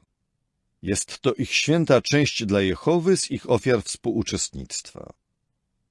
A święte szaty należące do Aarona będą służyć jego synom po nim, by w nich zostali namaszczeni i by w nich napełniono ich rękę mocą. Przez 7 dni będzie je nosił kapłan, który spośród jego synów nastąpi po nim i który będzie przychodził do namiotu spotkania, aby usługiwać w miejscu świętym. I weźmiesz barana uroczystego wprowadzenia na urząd i ugotujesz jego mięso w świętym miejscu. Aaron zaś oraz jego synowie mają zjeść mięso barana i chleb, który jest w koszu u wejścia do namiotu spotkania. I mają zjeść to, czym dokonano przebłagania, by napełnić mocą ich rękę, żeby ich uświęcić. Lecz obcemu nie wolno tego jeść, gdyż jest to coś świętego. A gdyby zostało do rana coś z mięsa ofiary składanej podczas uroczystego wprowadzenia na urząd, a także z chleba, wtedy spalisz ogniem to, co pozostało. Nie wolno tego jeść, gdyż jest to coś świętego. I tak postąpisz z Aaronem oraz jego synami zgodnie ze wszystkim, co ci nakazałem. 7 dni będziesz napełniał ich rękę mocą. I dla przebłagania będziesz codziennie składał byka jako dar ofiarny za grzech, a ołtarz oczyścisz z grzechu, dokonując zań przebłagania, i namaścisz go, by go uświęcić. Przez 7 dni będziesz dokonywał przebłagania za ołtarz i go uświęcisz, żeby naprawdę stał się szczególnie świętym ołtarzem. Ten, kto dotyka ołtarza, ma być święty. A oto, co będziesz składał na ołtarzu. Jednoroczne baranki, ustawicznie po 2 na dzień. I złożysz jednego baranka rano, a drugiego baranka złożysz między 2 wieczorami. I razem z pierwszym barankiem 10. część efy wybornej mąki nasączonej ćwiercią chinu wytłaczanej oliwy oraz ofiarę płynną z ćwierci chinu wina. A drugiego baranka złożysz między 2 wieczorami. Razem z ofiarą zbożową, taką jak rano, i z taką ofiarą płynną, złożysz go jako kojącą woń, ofiarę ogniową dla Jehowy. Jest to ustawiczne całopalenie przez wszystkie wasze pokolenia u wejścia do namiotu spotkania przed Jehową, gdzie będę się z wami spotykać, by tam z tobą rozmawiać. i będę tam obecny, by się spotykać z synami izraelskimi. I zostanie on uświęcony moją chwałą. I uświęcę namiot spotkania i ołtarz. I uświęcę Aarona oraz jego synów, by pełnili dla mnie służbę kapłańską. I będę przebywał pośród synów Izraela i będę ich Bogiem. I poznają, że ja jestem Jehowa, ich Bóg, który ich wyprowadził z ziemi egipskiej, by przebywać pośród nich. Jam jest Jehowa, ich Bóg. Rozdział 30. I wykonasz ołtarz, który będzie miejscem do spalania kadzidła. Wykonasz go z drewna akacjowego. Ma być czworokątny, długi na łokieć i szeroki na łokieć, a wysoki na 2 łokcie. Jego rogi będą z niego wystawać. I pokryjesz go szczerym złotem, jego wierzch i boki dookoła oraz jego rogi. I wykonasz do niego dookoła złote obramowanie. Ponadto wykonasz do niego 2 złote pierścienie. Wykonasz je poniżej jego obramowania na 2 bokach, na 2 bokach przeciwległych, ponieważ mają służyć za uchwyty do drążków, na których będzie noszony. I wykonasz drążki z drewna akacjowego i pokryjesz je złotem. I umieścisz go przed zasłoną, która jest w pobliżu Arki Świadectwa, przed pokrywą znajdującą się nad świadectwem, gdzie będę obecny, by się z tobą spotykać. I Aaron będzie na nim zamieniał w dym wonne kadzidło. Każdego ranka zamieni je w dym, gdy będzie przygotowywał lampy. Aaron zamieni je też w dym, gdy będzie zapalał lampy między 2 wieczorami. Kadzidło to ma być ustawicznie przed Jehową za waszych pokoleń. Nie wolno wam ofiarować na nim niedozwolonego kadzidła, ani całopalenia, ani ofiary zbożowej. I nie wolno wam wylewać nań ofiary płynnej. A na jego rogach Aaron będzie raz w roku dokonywał przebłagania. Częścią krwi z daru ofiarnego za grzech będzie raz w roku dokonywał zań przebłagania przez kolejne wasze pokolenia. Jest on szczególnie święty dla Jehowy. I Jehowa odezwał się do Mojżesza, mówiąc: Ilekroć będziesz liczył synów Izraela, by dokonać ich spisu, każdy z nich da Jehowie okup za swoją duszę, gdy będą spisywani, żeby nie spadła na nich plaga, gdy będą spisywani. Oto, co dadzą wszyscy, którzy przechodzą do policzonych. Pół sykla według sykla świętego miejsca. 20 ger równa się syklowi. Pół sykla stanowi daninę dla Jehowy. Każdy, kto podlega spisowi od 20 lat wzwyż, złoży daninę Jehowy. Bogaty nie da więcej, a ubogi nie da mniej niż pół sykla, by złożyć daninę Jehowy dla dokonania przebłagania za wasze dusze. I weźmiesz od synów Izraela srebrne pieniądze przebłagania i dasz je na rzecz służby związanej z namiotem spotkania, by dla synów Izraela stanowiły pamiątkę przed Jehową, na dokonanie przebłagania za wasze dusze. I Jehowa powiedział jeszcze do Mojżesza, mówiąc: Uczynisz do obmywania miedziany basen i jego miedzianą podstawę i umieścisz go między namiotem spotkania a ołtarzem i nalejesz do niego wody.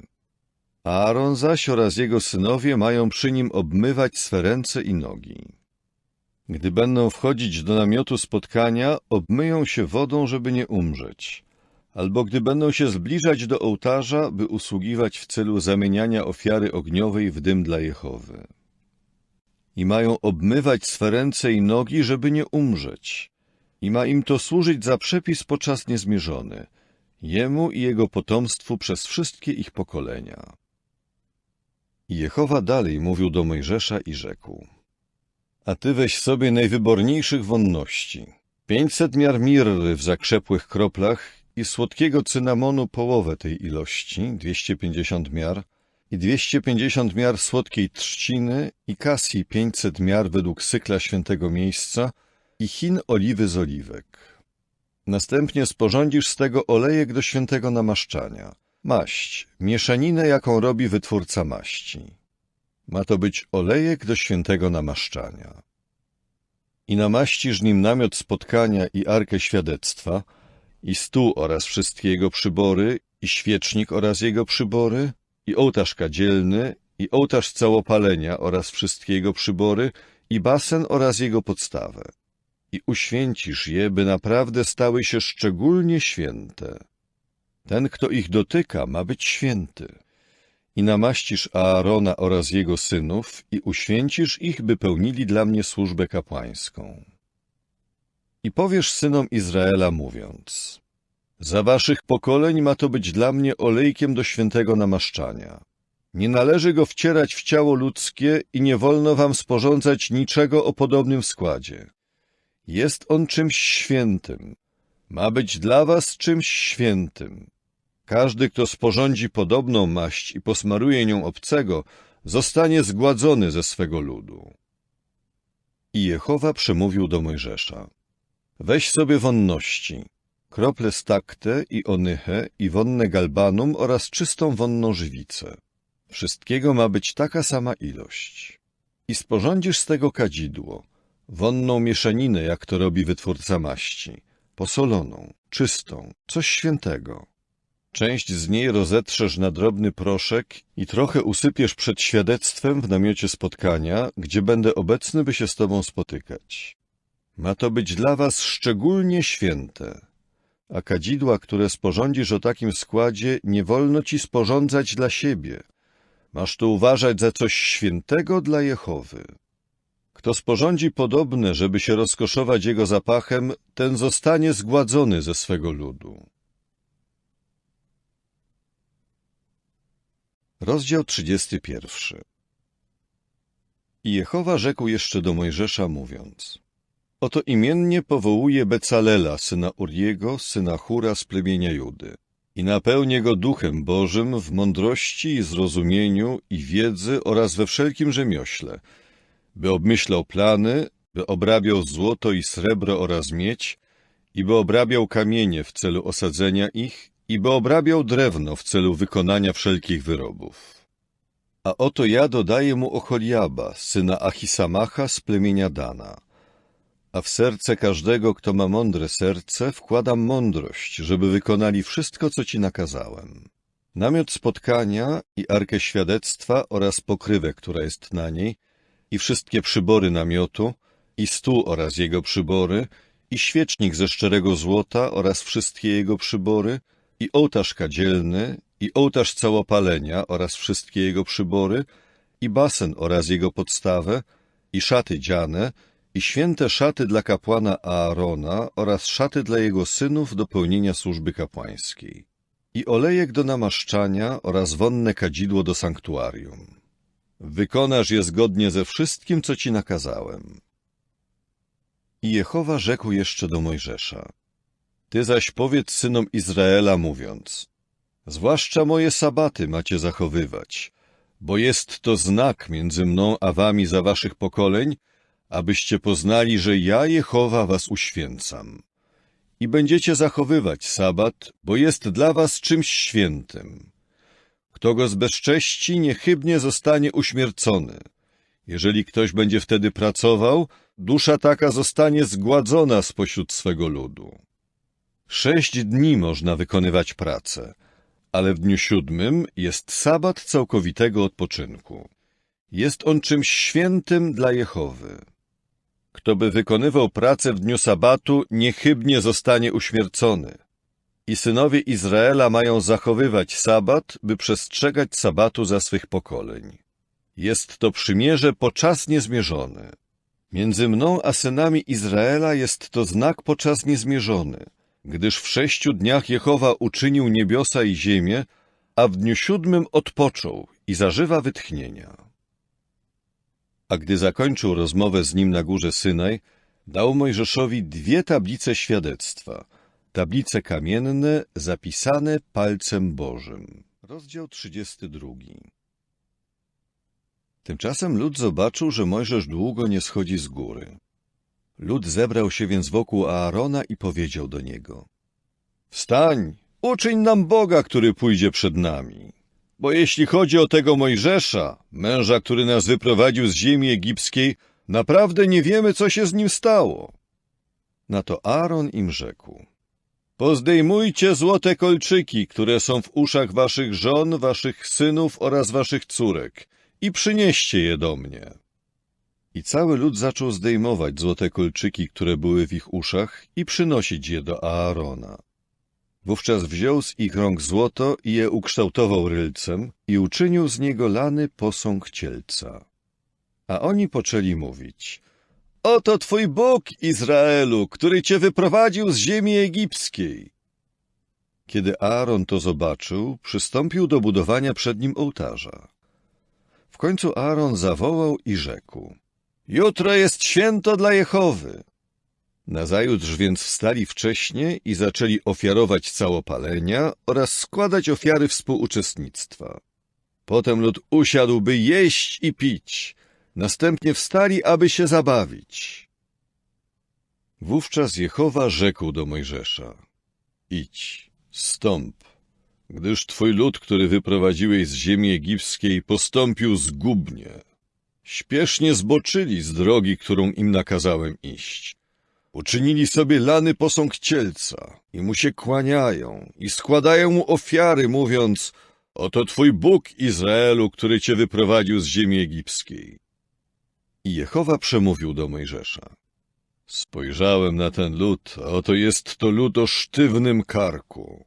Teraz więc zostaw mnie, żeby zapłonął przeciwko nim mój gniew i żebym ich wytracił. Ciebie zaś uczynię wielkim narodem.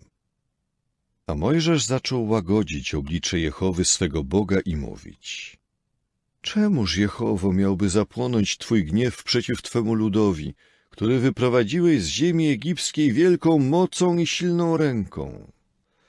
Czemuż Egipcjanie mieliby mówić: w złym zamiarze ich wyprowadził, żeby ich zabić między górami i wytracić ich z powierzchni ziemi?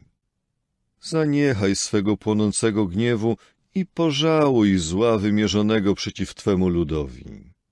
Wspomnij na Abrahama, Izaaka i Izraela, twoich sług, którym przysiągłeś na samego siebie, mówiąc im: rozmnożę wasze potomstwo jak gwiazdy niebios, a całą tę ziemię, którą wskazałem, dam waszemu potomstwu, żeby ją wzięli w posiadanie po czas niezmierzony. I Jehowa począł żałować zła, o którym powiedział, że je ściągnie na swój lud. Potem Mojżesz odwrócił się i zstąpił z góry, mając w ręku 2 tablice świadectwa, tablice zapisane po obu stronach. Były zapisane z jednej i z drugiej strony. A tablice były wykonane przez Boga, pismo zaś było pismem Bożym, wyrytym na tych tablicach. I Jozue usłyszał zgiełk ludu, gdyż wydawali okrzyki, i odezwał się do Mojżesza: w obozie rozlega się zgiełk bitewny. On zaś rzekł: nie jest to głos śpiewu z powodu potężnego czynu i nie jest to głos śpiewu z powodu klęski. Słyszę głos innego śpiewu. Gdy więc zbliżył się do obozu i zobaczył cielca oraz tańce, Mojżesz zapłonął gniewem i natychmiast wyrzucił tablicę ze swych rąk i roztrzaskał je u stóp góry. Potem wziął cielca, którego uczynili, i spalił go w ogniu i starł go na proch, po czym go rozsypał na powierzchnię wód i kazał to pić synom Izraela.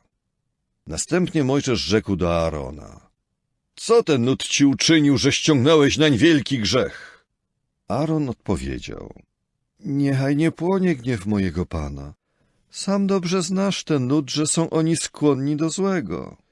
Powiedzieli mi więc: uczyń nam Boga, który pójdzie przed nami, gdyż jeśli chodzi o tego Mojżesza, męża, który nas wyprowadził z ziemi egipskiej, naprawdę nie wiemy, co się z nim stało. Dlatego im rzekłem: kto ma jakieś złoto, niech zdejmą je z siebie, żeby mi je dać. A ja wrzuciłem je w ogień i tak powstał ten cielec. I Mojżesz zobaczył, że lud się rozzuchwalił, gdyż Aaron pozwolił im się rozzuchwalić ku hańbie wśród ich przeciwników. Wówczas Mojżesz stanął w bramie obozu i rzekł: kto jest po stronie Jehowy? Do mnie! I zaczęli się przy nim zbierać wszyscy synowie Lewiego. Powiedział więc do nich: oto co rzekł Jehowa, Bóg Izraela. Niech każdy z was przypasze miecz do swego boku. Przejdźcie i wróćcie od bramy do bramy w obozie i zabijcie każdy swego brata i każdy swego bliźniego i każdy swego najbliższego znajomego. I synowie Lewiego zaczęli czynić to, co powiedział Mojżesz, tak iż w owym dniu padło z ludu około 3000 mężczyzn. A Mojżesz przemówił: napełnijcie dzisiaj swą rękę mocą dla Jehowy, gdyż każdy z was jest przeciwko własnemu synowi i własnemu bratu, i żeby wam dzisiaj mógł udzielić błogosławieństwa. A nazajutrz Mojżesz przemówił do ludu: wyście zgrzeszyli wielkim grzechem, a oto ja udam się do Jehowy. Może zdołam dokonać zadośćuczynienia za wasz grzech. Mojżesz wrócił więc do Jehowy i rzekł: ach, lud ten zgrzeszył wielkim grzechem, czyniąc sobie Boga ze złota. Lecz teraz, jeśli zechcesz przebaczyć ich grzech, a jeśli nie, to wymaż mnie, proszę, ze swej księgi, którą spisałeś. Ale Jehowa rzekł do Mojżesza: kto zgrzeszył przeciwko mnie, tego wymarzę ze swej księgi. A teraz chodź, zaprowadź lud tam, dokąd ci powiedziałem. Oto pójdzie przed tobą mój anioł, a w dniu wymierzania przeze mnie kary na pewno wymierzę im karę za ich grzech. I Jehowa zesłał na lud plagę za to, że uczynili cielca, którego wykonał Aaron. Rozdział 33.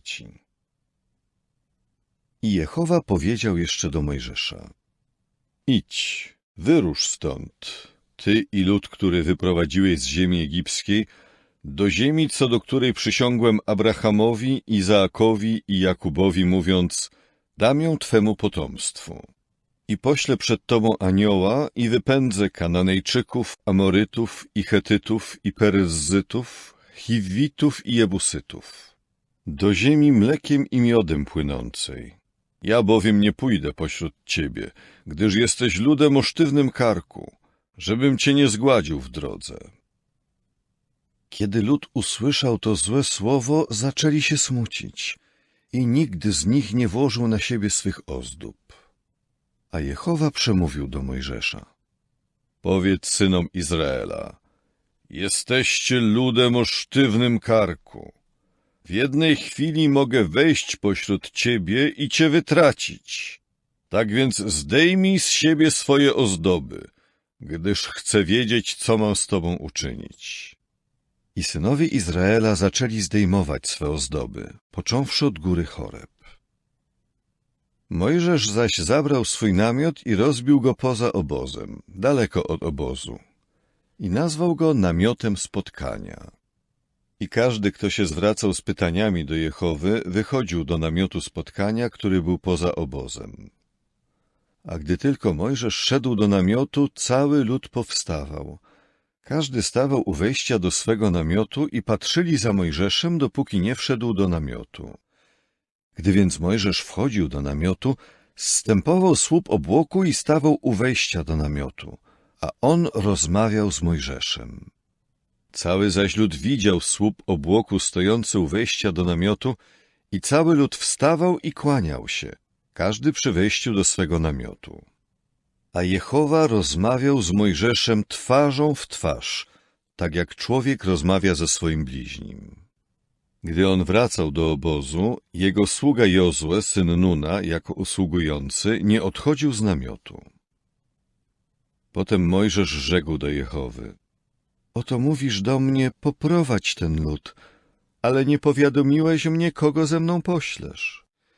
Powiedziałeś też: znam cię po imieniu, a ponadto znalazłeś łaskę w moich oczach. Teraz więc proszę, jeśli znalazłem łaskę w twoich oczach, daj mi proszę poznać twoje drogi, bym cię znał, żebym znalazł łaskę w twoich oczach. I zważ, że ten naród jest twoim ludem. To też on rzekł: ja sam też pójdę i zapewnię ci odpoczynek. Wtedy powiedział do niego: jeśli ty sam nie pójdziesz, to nas stąd nie wyprowadzaj. A skąd będzie wiadomo, że znalazłem łaskę w twoich oczach, ja i twój lud? Czy nie stąd, że pójdziesz z nami i że ja oraz twój lud będziemy się różnić od każdego innego ludu, który jest na powierzchni ziemi? I Jehowa przemówił do Mojżesza: uczynię również to, co powiedziałeś, gdyż znalazłeś łaskę w moich oczach i znam cię po imieniu. Na to rzekł: daj mi proszę zobaczyć twoją chwałę. Lecz on powiedział: sprawię, że cała moja dobroć przejdzie przed twoim obliczem i oznajmię przed tobą imię Jehowa. I obdarzę łaską tego, dla kogo będę łaskawy, i okażę miłosierdzie temu, dla kogo będę miłosierny. I dodał: nie możesz zobaczyć mego oblicza, gdyż żaden człowiek nie może mnie zobaczyć i pozostać przy życiu. I Jehowa rzekł jeszcze: oto miejsce przy mnie, a ty stań na skale. A gdy moja chwała będzie przechodzić obok, postawię cię w rozpadlinie skały i położę na tobie moją dłoń jako osłonę, dopóki nie przejdę. Potem cofnę swą dłoń i zobaczysz mnie z tyłu, lecz mego oblicza nie można zobaczyć. Rozdział 34. Później Jehowa rzekł do Mojżesza: wyciosaj sobie 2 tablice kamienne podobne do pierwszych, a ja napiszę na tych tablicach słowa, jakie widniały na pierwszych tablicach, które roztrzaskałeś. I przygotuj się na rano, gdyż wstąpisz rano na górę Synaj i staniesz tam przy mnie na szczycie góry. Ale nikt nie może wstąpić z tobą i niech też nikt inny nie pokazuje się na całej górze. Co więcej, niech się przy tej górze nie pasie żadna trzoda ani żadne stado. To też Mojżesz wyciosał 2 tablice kamienne podobne do pierwszych i wstał wcześnie rano i wstąpił na górę Synaj, tak jak mu nakazał Jehowa, i wziął w rękę 2 tablice kamienne. A Jehowa zstąpił w obłoku i stanął tam przy nim i oznajmił imię Jehowa. I Jehowa przechodził przed jego obliczem i oznajmiał: Jehowa, Jehowa, Bóg miłosierny i łaskawy, nieskory do gniewu oraz obfitujący w lojalną życzliwość i prawdę, zachowujący lojalną życzliwość dla tysięcy. On przebacza przewinienie i występek i grzech, lecz bynajmniej nie pozwoli ujść bezkarnie. Sprowadzi karę za przewinienie ojców na synów i wnuków, na 3. pokolenie i na 4. pokolenie. Mojżesz natychmiast pokłonił się szybko do ziemi i padł na twarz.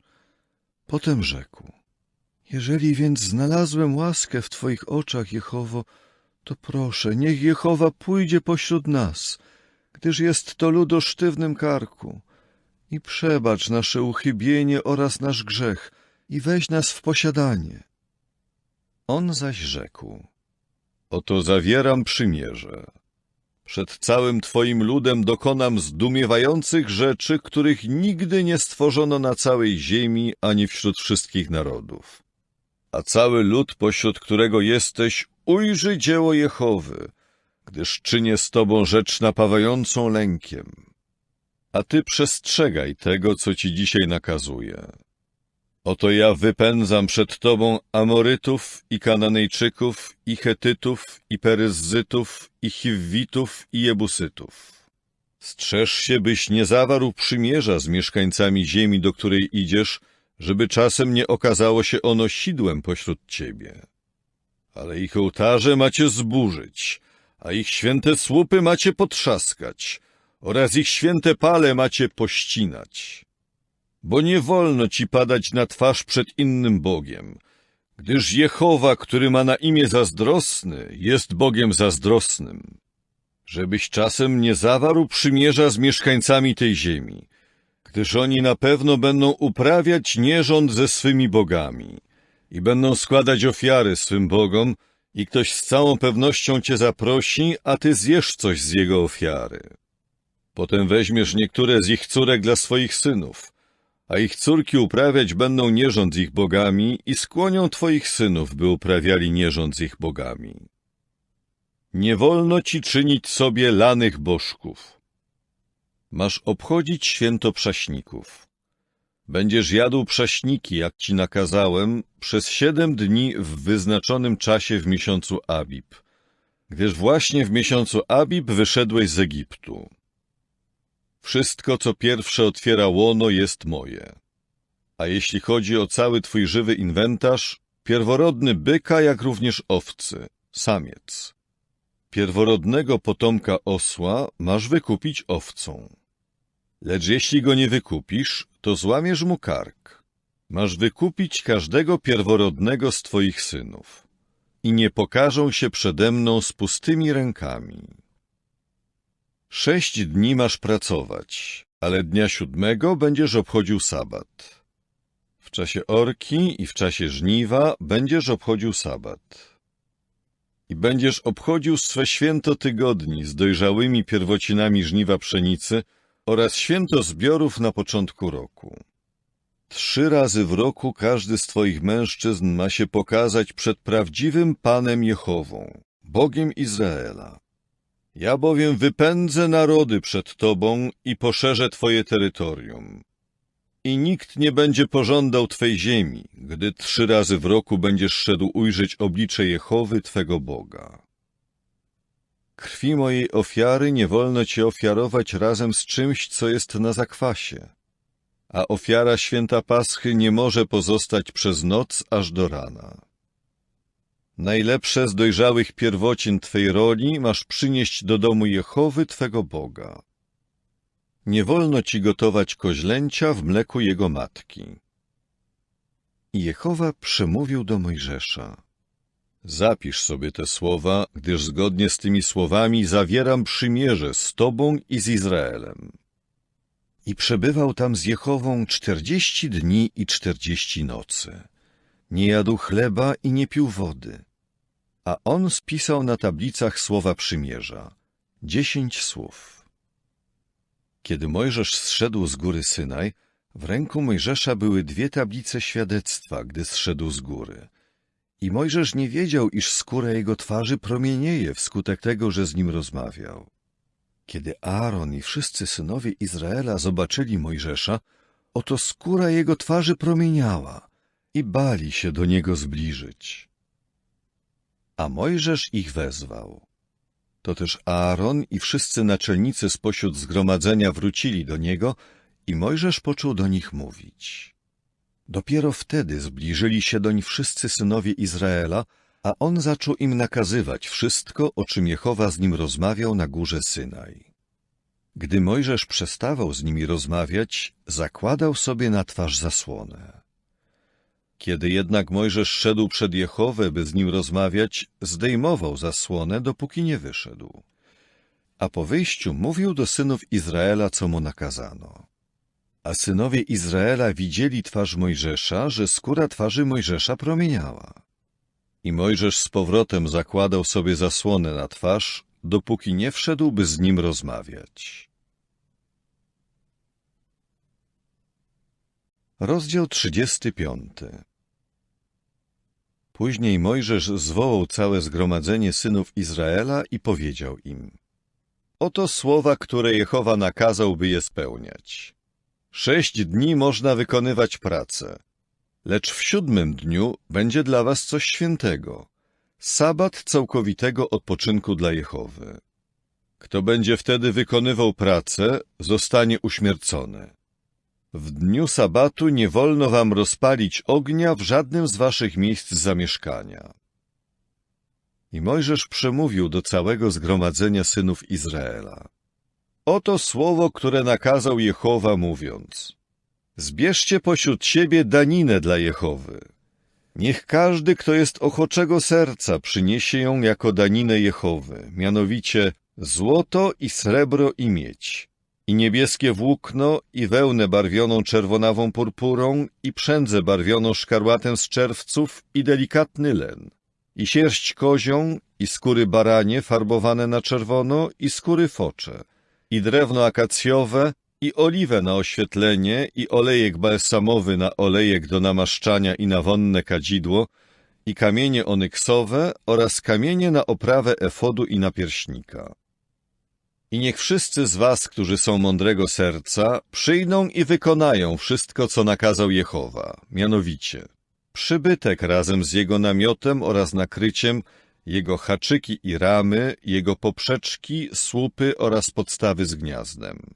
arkę i jej drążki, pokrywę oraz zasłonę jako oddzielającą kotarę, stół oraz jego drążki i wszystkie jego przybory, jak również chleb pokładny, i świecznik do oświetlania oraz jego przybory i lampy, a także jego oliwę na oświetlenie, i ołtarz kadzielny oraz jego drążki, i olejek do namaszczania oraz wonne kadzidło, i kotarę wejściową do wejścia do przybytku, ołtarz całopalny oraz kratę miedzianą, która do niego należy, jego drążki i wszystkie jego przybory, basen oraz jego podstawę, zasłony dziedzińca, jego słupy i podstawy z gniazdem, i kotarę bramy dziedzińca, paliki namiotowe przybytku i paliki namiotowe dziedzińca oraz ich sznury, szaty dziane do usługiwania w sanktuarium, święte szaty dla kapłana Aarona i szaty jego synów do pełnienia służby kapłańskiej.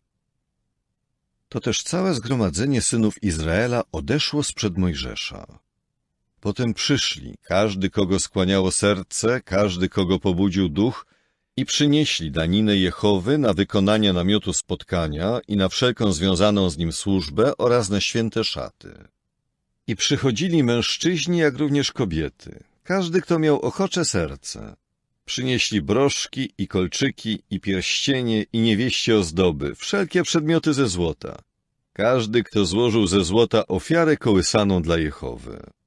I każdy, u kogo się znajdowało niebieskie włókno i wełna barwiona czerwonawą purpurą i przędza barwiona szkarłatem z czerwców i delikatny len i sierść kozia oraz skóry baranie farbowane na czerwono i skóry focze, przyniósł je. Wszyscy, którzy składali daninę ze srebra i miedzi, przynieśli daninę Jehowy. Wszyscy też, u których znajdowało się drewno akacjowe do wszelkiego dzieła związanego ze służbą, przynieśli je. I wszystkie kobiety mądrego serca przędły swymi rękami, a jako przędze przynosiły niebieskie włókno i wełnę barwioną czerwonawą purpurą, przędzę barwioną szkarłatem z czerwców i delikatny len. I wszystkie kobiety, których serca pobudziła mądrość, przędły sierść kozią. A naczelnicy przynieśli kamienie onyksowe oraz kamienie na oprawę efodu i napierśnika, i olejek balsamowy oraz oliwę na oświetlenie i na olejek do namaszczania i na wonne kadzidło.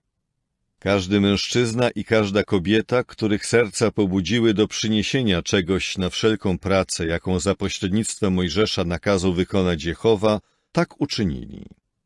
Synowie Izraela przynieśli dobrowolny dar ofiarny dla Jehowy. Wówczas Mojżesz powiedział do synów Izraela: Oto Jehowa powołał imiennie Becalela, syna Uriego, syna Hura z plemienia Judy.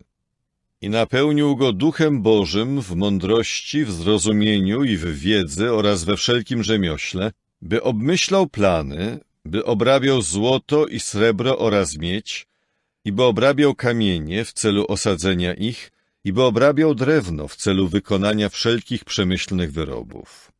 I włożył mu do serca, żeby nauczał, on i Oholiab, syn Achisamacha z plemienia Dana. Napełnił ich mądrością serca, by wykonali wszelką pracę rzemieślnika i hafciarza i mistrza tkającego z niebieskiego włókna i wełny barwionej czerwonawą purpurą i przędzy barwionej szkarłatem z czerwców i delikatnego lnu, jak również pracę tego, kto się zajmuje tkactwem, mężów wykonujących wszelką pracę i obmyślających plany. Rozdział 36. I będzie pracował Becalel, a także Oholiab oraz każdy mężczyzna, który ma mądre serce i któremu Jehowa udzielił w tych sprawach mądrości oraz zrozumienia, by umiał wykonać wszelką pracę związaną ze świętą służbą, zgodnie ze wszystkim, co nakazał Jehowa. I Mojżesz wezwał Becalela i Oholiaba oraz każdego mężczyznę, który miał mądre serce i w którego serce Jehowa wlał mądrość, każdego, kogo serce skłaniało, by przystąpił do pracy, żeby ją wykonać. Wówczas wzięli oni sprzed oblicza Mojżesza całą daninę, którą synowie Izraela przynieśli na wykonanie pracy związanej ze świętą służbą, żeby ją wykonać. Tamci zaś dalej przynosili mu co rano dobrowolny dar ofiarny.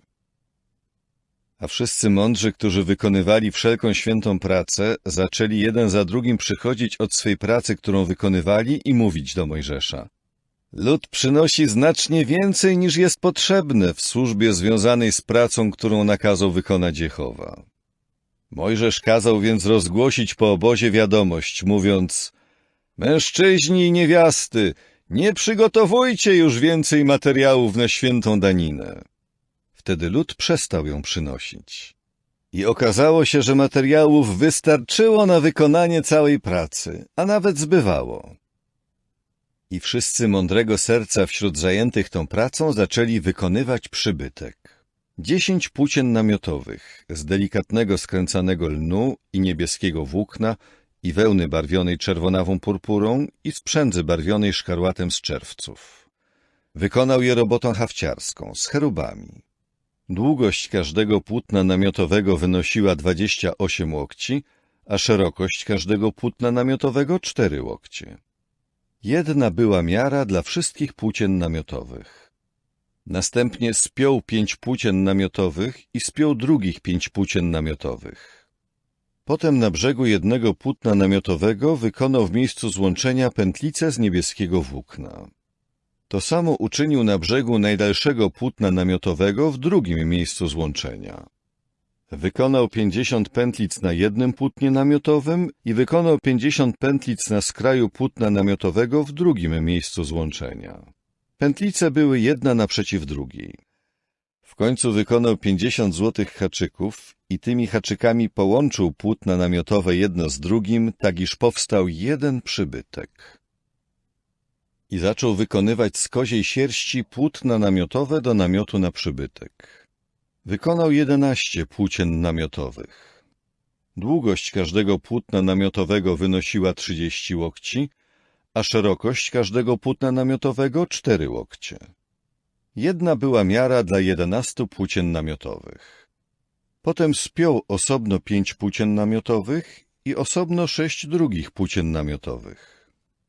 Następnie wykonał 50 pętlic na brzegu ostatniego płótna namiotowego w miejscu złączenia i wykonał 50 pętlic na brzegu drugiego płótna namiotowego, które się z nim łączyło. Potem wykonał 50 miedzianych haczyków do spinania namiotu, by stanowił jedną całość. I ze skór baranich, farbowanych na czerwono, wykonał nakrycie na namiot, a na wierzch nakrycie ze skór foczych. I wykonał na przybytek ramy z drewna akacjowego, stojące pionowo. Długość ramy wynosiła 10 łokci, a szerokość każdej ramy 1,5 łokcia. Każda rama miała 2 przylegające do siebie czopy. Tak wykonał wszystkie ramy przybytku. Wykonał więc ramy na przybytek, 20 ram na stronę od Negebu, od południa. I wykonał 40 srebrnych podstaw z gniazdem pod 20 ram. 2 podstawy z gniazdem pod jedną ramę z jej 2 czopami i 2 podstawy z gniazdem pod kolejną ramę z jej 2 czopami. Również na drugą stronę przybytku, stronę północną, wykonał 20 ram oraz ich 40 srebrnych podstaw z gniazdem. 2 podstawy z gniazdem pod jedną ramę i 2 podstawy z gniazdem pod kolejną ramę.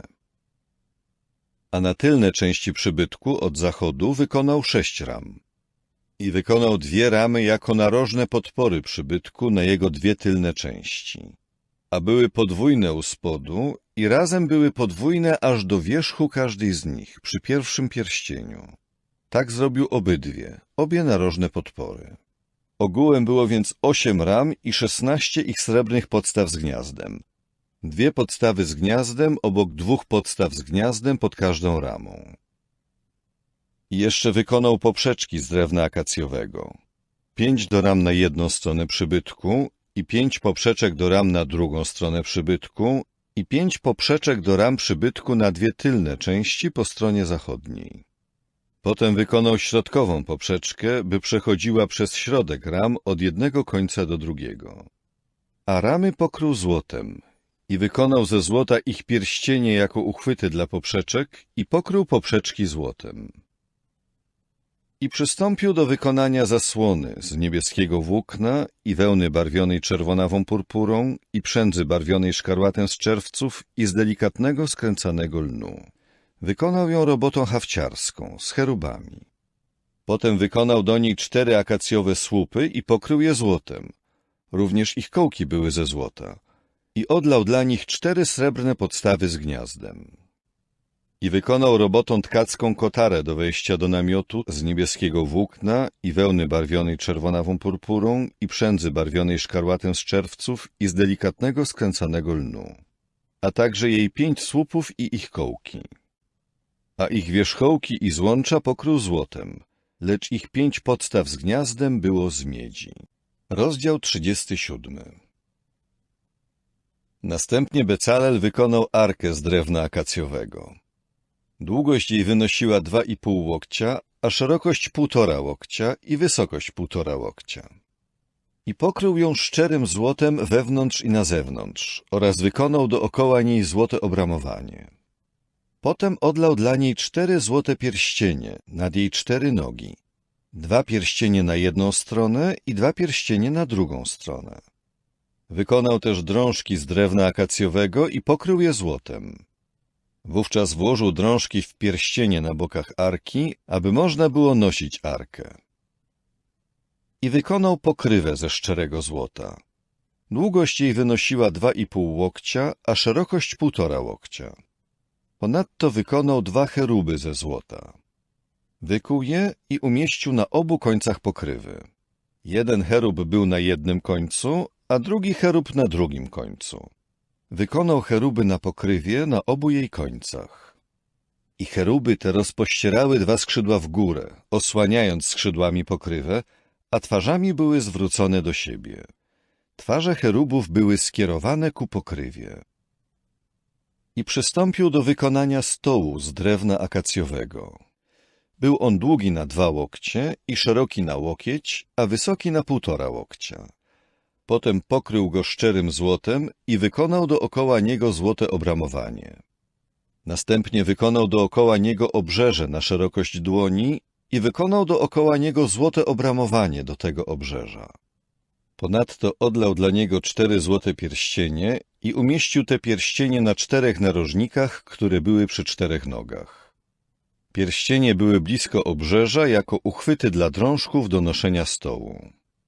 Wykonał też drążki z drewna akacjowego do noszenia stołu i pokrył je złotem. Potem wykonał ze szczerego złota przybory, które są na stole, jego misy i kielichy i czasze i dzbany, którymi będą wylewane napoje ofiarne. Z kolei wykonał świecznik ze szczerego złota. Wykonał ten świecznik przez wykucie.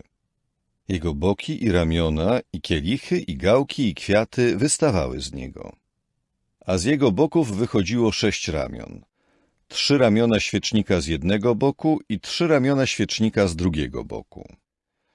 3 kielichy w kształcie kwiatów migdałowca były na jednym rzędzie ramion, z gałkami i kwiatami na przemian, i 3 kielichy w kształcie kwiatów migdałowca były na drugim rzędzie ramion, z gałkami i kwiatami na przemian. Tak było z 6 ramionami wychodzącymi ze świecznika. I były na świeczniku 4 kielichy w kształcie kwiatów migdałowca, z gałkami i kwiatami na przemian. I pod 2 ramionami wystawała z niego gałka, i pod dalszymi 2 ramionami wystawała z niego gałka, i pod następnymi 2 ramionami wystawała z niego gałka. Pod 6 ramionami wystającymi ze świecznika. Wystawały z niego ich gałki oraz ich ramiona. Wszystko to stanowiło jedną całość wykutą ze szczerego złota. Następnie wykonał ze szczerego złota jego 7 lamp, a także szczypce i popielnice. Wykonał go wraz ze wszystkimi jego przyborami z talentu szczerego złota. Potem z drewna akacjowego wykonał ołtarz kadzielny. Długi był na łokieć i szeroki na łokieć, był bowiem kwadratowy, a wysoki był na 2 łokcie. Jego rogi wystawały z niego. I pokrył go szczerym złotem, jego wierzch i boki dookoła oraz jego rogi. I wykonał do niego dookoła złote obramowanie. Wykonał też do niego 2 złote pierścienie poniżej jego obramowania na 2 jego bokach, na 2 bokach przeciwległych, jako uchwyty do drążków, na których będzie noszone. Potem wykonał drążki z drewna akacjowego i pokrył je złotem. Prócz tego sporządził olejek do świętego namaszczania i czyste wonne kadzidło, jak to robi wytwórca maści. Rozdział 38. I wykonał z drewna akacjowego ołtarz całopalny. Długi był na 5 łokci i szeroki na 5 łokci, był bowiem kwadratowy, a wysoki był na 3 łokcie. Wykonał też rogi na jego 4 narożnikach. Jego rogi wystawały z niego. Następnie pokrył go miedzią. Potem wykonał wszystkie przybory ołtarza. Kubły i łopatki i czasze, widełki oraz popielnice. Wszystkie te przybory wykonał z miedzi. Ponadto wykonał do ołtarza kratę, miedzianą siatkę, pod jego obrzeżem do jego środka. Potem odlał 4 pierścienie na 4 krańcach, blisko miedzianej kraty, jako uchwyty do drążków. Następnie wykonał drążki z drewna akacjowego i pokrył je miedzią. I włożył te drążki w pierścienie po bokach ołtarza, aby można go było na nich nosić. Wykonał go jako pustą skrzynię z desek. Potem wykonał basen miedziany i jego miedzianą podstawę, na co zużył zwierciadła służących, które pełniły zorganizowaną służbę przy wejściu do namiotu spotkania. I przystąpił do urządzenia dziedzińca. Od strony Negebu, od południa, były zasłony dziedzińca wykonane z delikatnego skręcanego lnu, na 100 łokci. 20 ich słupów oraz 20 ich podstaw z gniazdem było z miedzi. Kołki słupów i ich złącza były ze srebra. Również od strony północnej było 100 łokci. 20 ich słupów oraz 20 ich podstaw z gniazdem było z miedzi. Kołki słupów i ich złącza były ze srebra. Ale od strony zachodniej zasłony były na 50 łokci. Słupów ich było 10 i ich podstaw z gniazdem 10. Kołki słupów i ich złącza były ze srebra. A od strony wschodniej, od wschodu słońca, były na 50 łokci. Zasłony miały 15 łokci na jednym skrzydle. Słupów ich było 3 i ich podstaw z gniazdem 3. Na drugim skrzydle bramy dziedzińca, po tej i po tamtej stronie, zasłony miały 15 łokci. Słupów ich było 3 i ich podstaw z gniazdem 3. Wszystkie zasłony dookoła dziedzińca były z delikatnego, skręcanego lnu, a podstawy z gniazdem do słupów były z miedzi. Kołki słupów i ich złącza były ze srebra i pokrycie ich wierzchołków było srebrne i były srebrne zaczepy do wszystkich słupów dziedzińca. A kotara bramy dziedzińca była wykonana robotą tkacką z niebieskiego włókna i wełny barwionej czerwonawą purpurą i przędzy barwionej szkarłatem z czerwców i z delikatnego skręcanego lnu. I była długa na 20 łokci, a wysokość na całej długości wynosiła 5 łokci, na równi z zasłonami dziedzińca. A 4 ich słupy oraz ich 4 podstawy z gniazdem były z miedzi. Kołki ich były ze srebra, również pokrycie ich głowic oraz ich złącza były ze srebra.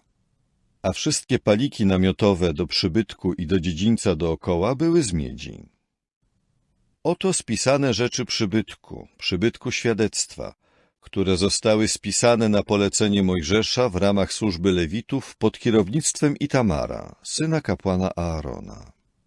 I Becalel, syn Uriego, syna Hura z plemienia Judy, wykonał wszystko, co Jehowa nakazał Mojżeszowi. A był z nim Oholiab, syn Achisamacha z plemienia Dana, rzemieślnik i hafciarz i mistrz tkający z niebieskiego włókna i wełny barwionej czerwonawą purpurą i przędzy barwionej szkarłatem z czerwców i delikatnego lnu. Wszystkiego złota, które zużyto do pracy we wszelkim dziele na rzecz świętego miejsca i które pochodziło ze złota stanowiącego ofiarę kołysaną, było 29 talentów i 730 sykli według sykla świętego miejsca. A srebra od spisanych w zgromadzeniu było 100 talentów i 1775 sykli według sykla świętego miejsca. Pół sykla na osobę było połową sykla według sykla świętego miejsca, na każdego, kto przechodził do spisanych w wieku 20 lat i wzwyż, których było ogółem 603 550. A na odlanie podstaw z gniazdem przeznaczonych dla świętego miejsca oraz podstaw z gniazdem przeznaczonych dla zasłony zużyto 100 talentów srebra. 100 podstaw z gniazdem stanowiło równowartość 100 talentów. Talent na podstawę z gniazdem. a z 1775 cykli wykonał kołki do słupów oraz pokrył ich wierzchołki i je połączył. A miedzi z ofiary kołysanej było 70 talentów i 2400 cykli. I z tego wykonał podstawy z gniazdem do wejścia do namiotu spotkania, jak również ołtarz miedziany i należącą do niego miedzianą kratę i wszystkie przybory ołtarza, a także podstawy z gniazdem do dziedzińca dookoła oraz podstawy z gniazdem do bramy dziedzińca i wszystkie paliki namiotowe przybytku oraz wszystkie paliki namiotowe dziedzińca dookoła. Rozdział 39. A z niebieskiego włókna i wełny barwionej czerwonawą purpurą i przędzy barwionej szkarłatem z czerwców wykonali dziane szaty do usługiwania w miejscu świętym. Wykonali więc święte szaty dla Aarona, tak jak Jehowa nakazał Mojżeszowi. To też wykonał efod ze złota, z niebieskiego włókna i wełny barwionej czerwonawą purpurą i przędzy barwionej szkarłatem z czerwców i z delikatnego skręcanego lnu. Potem rozklepali złote płytki na cienkie arkusze, a on naciął nitek, by robotą hafciarską wpleść je w niebieskie włókno i wełnę barwioną czerwonawą purpurą i przędzę barwioną szkarłatem z czerwców oraz w delikatny len. Wykonali do niego naramienniki, które zostały połączone. Był on połączony na 2 końcach. A przepaska do przywiązywania, która była na nim, zrobiona była z tego samego materiału, jeśli chodzi o sposób wykonania. Ze złota, z niebieskiego włókna i wełny barwionej czerwonawą purpurą i przędzy barwionej szkarłatem z czerwców oraz z delikatnego skręcanego lnu, tak jak Jehowa nakazał Mojżeszowi. Potem osadzili w złotych oprawach kamienie oneksowe, z imionami synów Izraela wyrytymi tak, jak się graweruje pieczęć. Umieścił je więc na naramiennikach efodu, jako kamienie pamiątkowe dla synów Izraela, tak jak Jehowa nakazał Mojżeszowi. I wykonał napierśnik, jak to robi hafciarz, jak wykonano efod, ze złota, z niebieskiego włókna i wełny barwionej czerwonawą purpurą i przędzy barwionej szkarłatem z czerwców i z delikatnego skręcanego lnu. Po złożeniu we dwoje był on kwadratowy, długi na 1 pięć i szeroki na 1 pięć. Następnie wysadzili go 4 rzędami kamieni.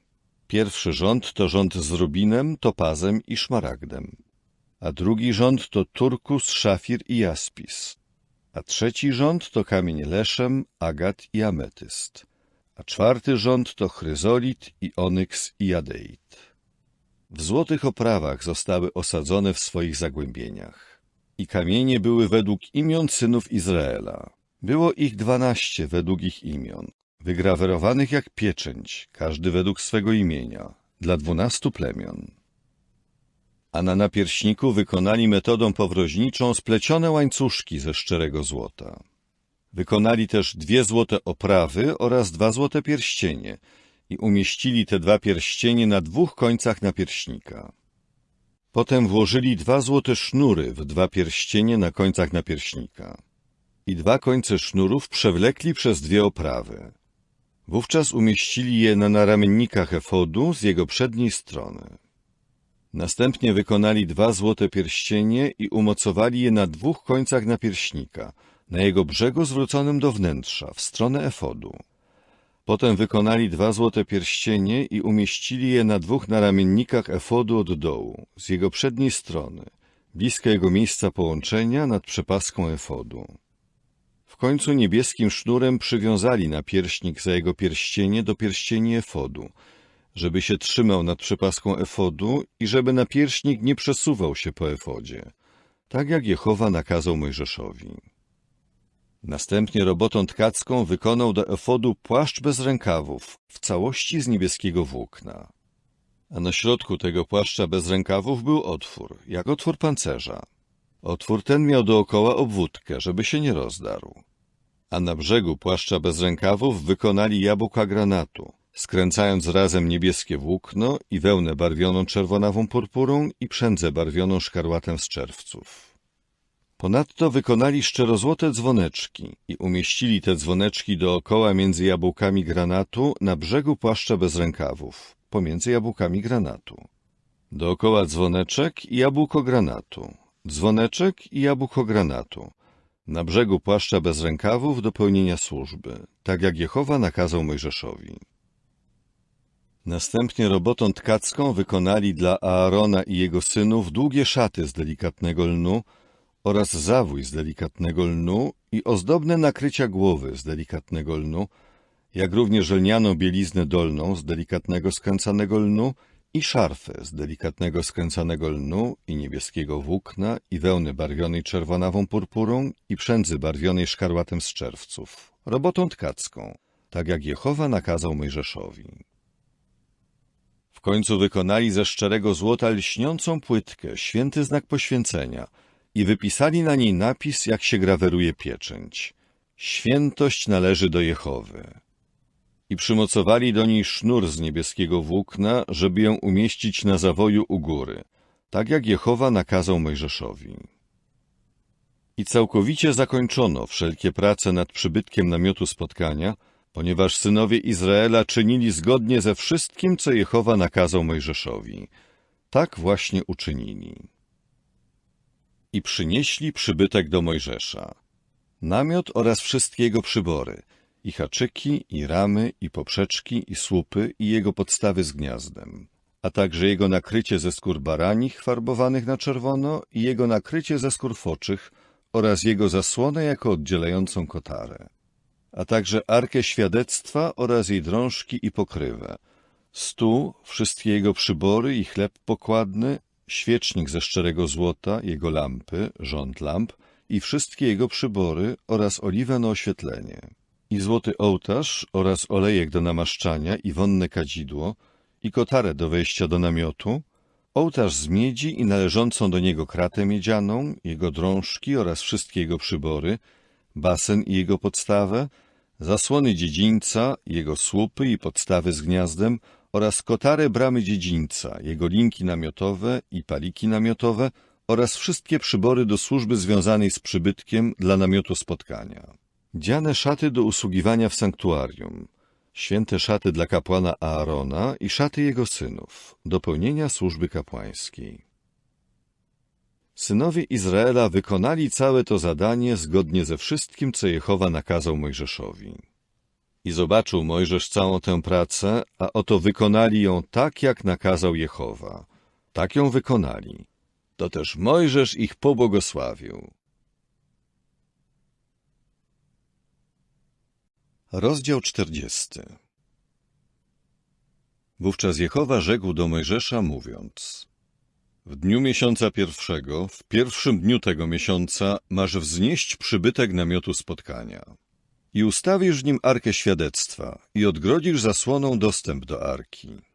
I wniesiesz stół i ułożysz jego wyposażenie oraz wniesiesz świecznik i zapalisz jego lampy.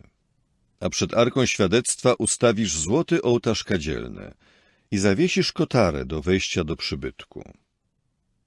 Przed wejściem do przybytku namiotu spotkania ustawisz ołtarz całopalny, a między namiotem spotkania i ołtarzem ustawisz basen i nalejesz do niego wody. A dookoła urządzisz dziedziniec i zawiesisz kotarę bramy dziedzińca. I weźmiesz olejek do namaszczania i namaścisz przybytek oraz wszystko, co się w nim znajduje, i uświęcisz go oraz wszystkie jego przybory. I tak stanie się czymś świętym. I namaścisz ołtarz całopalny i wszystkie jego przybory i uświęcisz ołtarz. I tak stanie się szczególnie świętym ołtarzem. Namaścisz też basen oraz jego podstawę i go uświęcisz. Potem przyprowadzisz Aarona i jego synów w pobliże wejścia do namiotu spotkania i obmyjesz ich wodą. I przyodziejesz Aarona w święte szaty i go namaścisz i uświęcisz. I będzie pełnił dla mnie służbę kapłańską. Następnie przyprowadzisz jego synów i przyodziejesz ich w długie szaty. I namaścisz ich, jak namaściłeś ich ojca, i będą pełnić dla mnie służbę kapłańską. A ich namaszczenie będzie im stale służyć ku kapłaństwu, podczas niezmierzony za ich pokoleń. Mojżesz przystąpił więc do wykonania tego, zgodnie ze wszystkim, co mu nakazał Jehowa. Tak właśnie uczynił. To też przybytek został wzniesiony w miesiącu pierwszym, drugiego roku, w pierwszym dniu tego miesiąca. Kiedy Mojżesz przystąpił do wzniesienia przybytku, kładł jego podstawy z gniazdem i ustawiał jego ramy i zakładał jego poprzeczki oraz stawiał jego słupy. Potem rozpostarł namiot nad przybytkiem i na wierzchu położył nakrycie namiotu, tak jak Jehova nakazał Mojżeszowi. Następnie wziął świadectwo i włożył je do arki. I założył drążki u arki, a na wierzch arki położył pokrywę. Potem wniósł arkę do przybytku i zawiesił zasłonę jako oddzielającą kotarę i odgrodził dostęp do arki świadectwa, tak jak Jehova nakazał Mojżeszowi. Następnie postawił stół w namiocie spotkania po północnej stronie przybytku na zewnątrz zasłony i ułożył na nim przed obliczem Jehowy szereg chlebów, tak jak Jehova nakazał Mojżeszowi. Potem postawił świecznik w namiocie spotkania, przed stołem po stronie południowej przybytku i zapalił lampy przed Jehową, tak jak Jehova nakazał Mojżeszowi. Następnie postawił w namiocie spotkania przed zasłoną złoty ołtarz, żeby na nim zamieniać w dym wonne kadzidło, tak jak Jehova nakazał Mojżeszowi. W końcu zawiesił kotarę wejścia do przybytku. A przy wejściu do przybytku namiotu spotkania ustawił ołtarz całopalny, żeby na nim składać całopalenie oraz ofiarę zbożową, tak jak Jehova nakazał Mojżeszowi. Potem między namiotem spotkania a ołtarzem ustawił basen i nalał do niego wody do obmywania. Mojżesz i Aaron oraz jego synowie obmywali przy nim ręce i nogi. Gdy wchodzili do namiotu spotkania i gdy się zbliżali do ołtarza, wtedy się obmywali, tak jak Jehova nakazał Mojżeszowi. W końcu urządził dziedziniec dookoła przybytku oraz ołtarza i zawiesił kotarę bramy dziedzińca. Tak Mojżesz zakończył pracę i obłok zaczął okrywać namiot spotkania, a chwała Jehowy napełniła przybytek. I Mojżesz nie mógł wejść do namiotu spotkania, gdyż obłok przebywał nad nim, a chwała Jehowy napełniała przybytek. A gdy obłok podnosił się z nad przybytku, synowie Izraela zwijali obóz podczas wszystkich etapów swej wędrówki. Kiedy jednak obłok się nie podnosił, nie zwijali obozu aż do dnia, gdy się podniósł. Bo w dzień był nad przybytkiem obłok Jehowy, a w nocy był nad nim ogień, na oczach całego domu Izraela podczas wszystkich etapów ich wędrówki.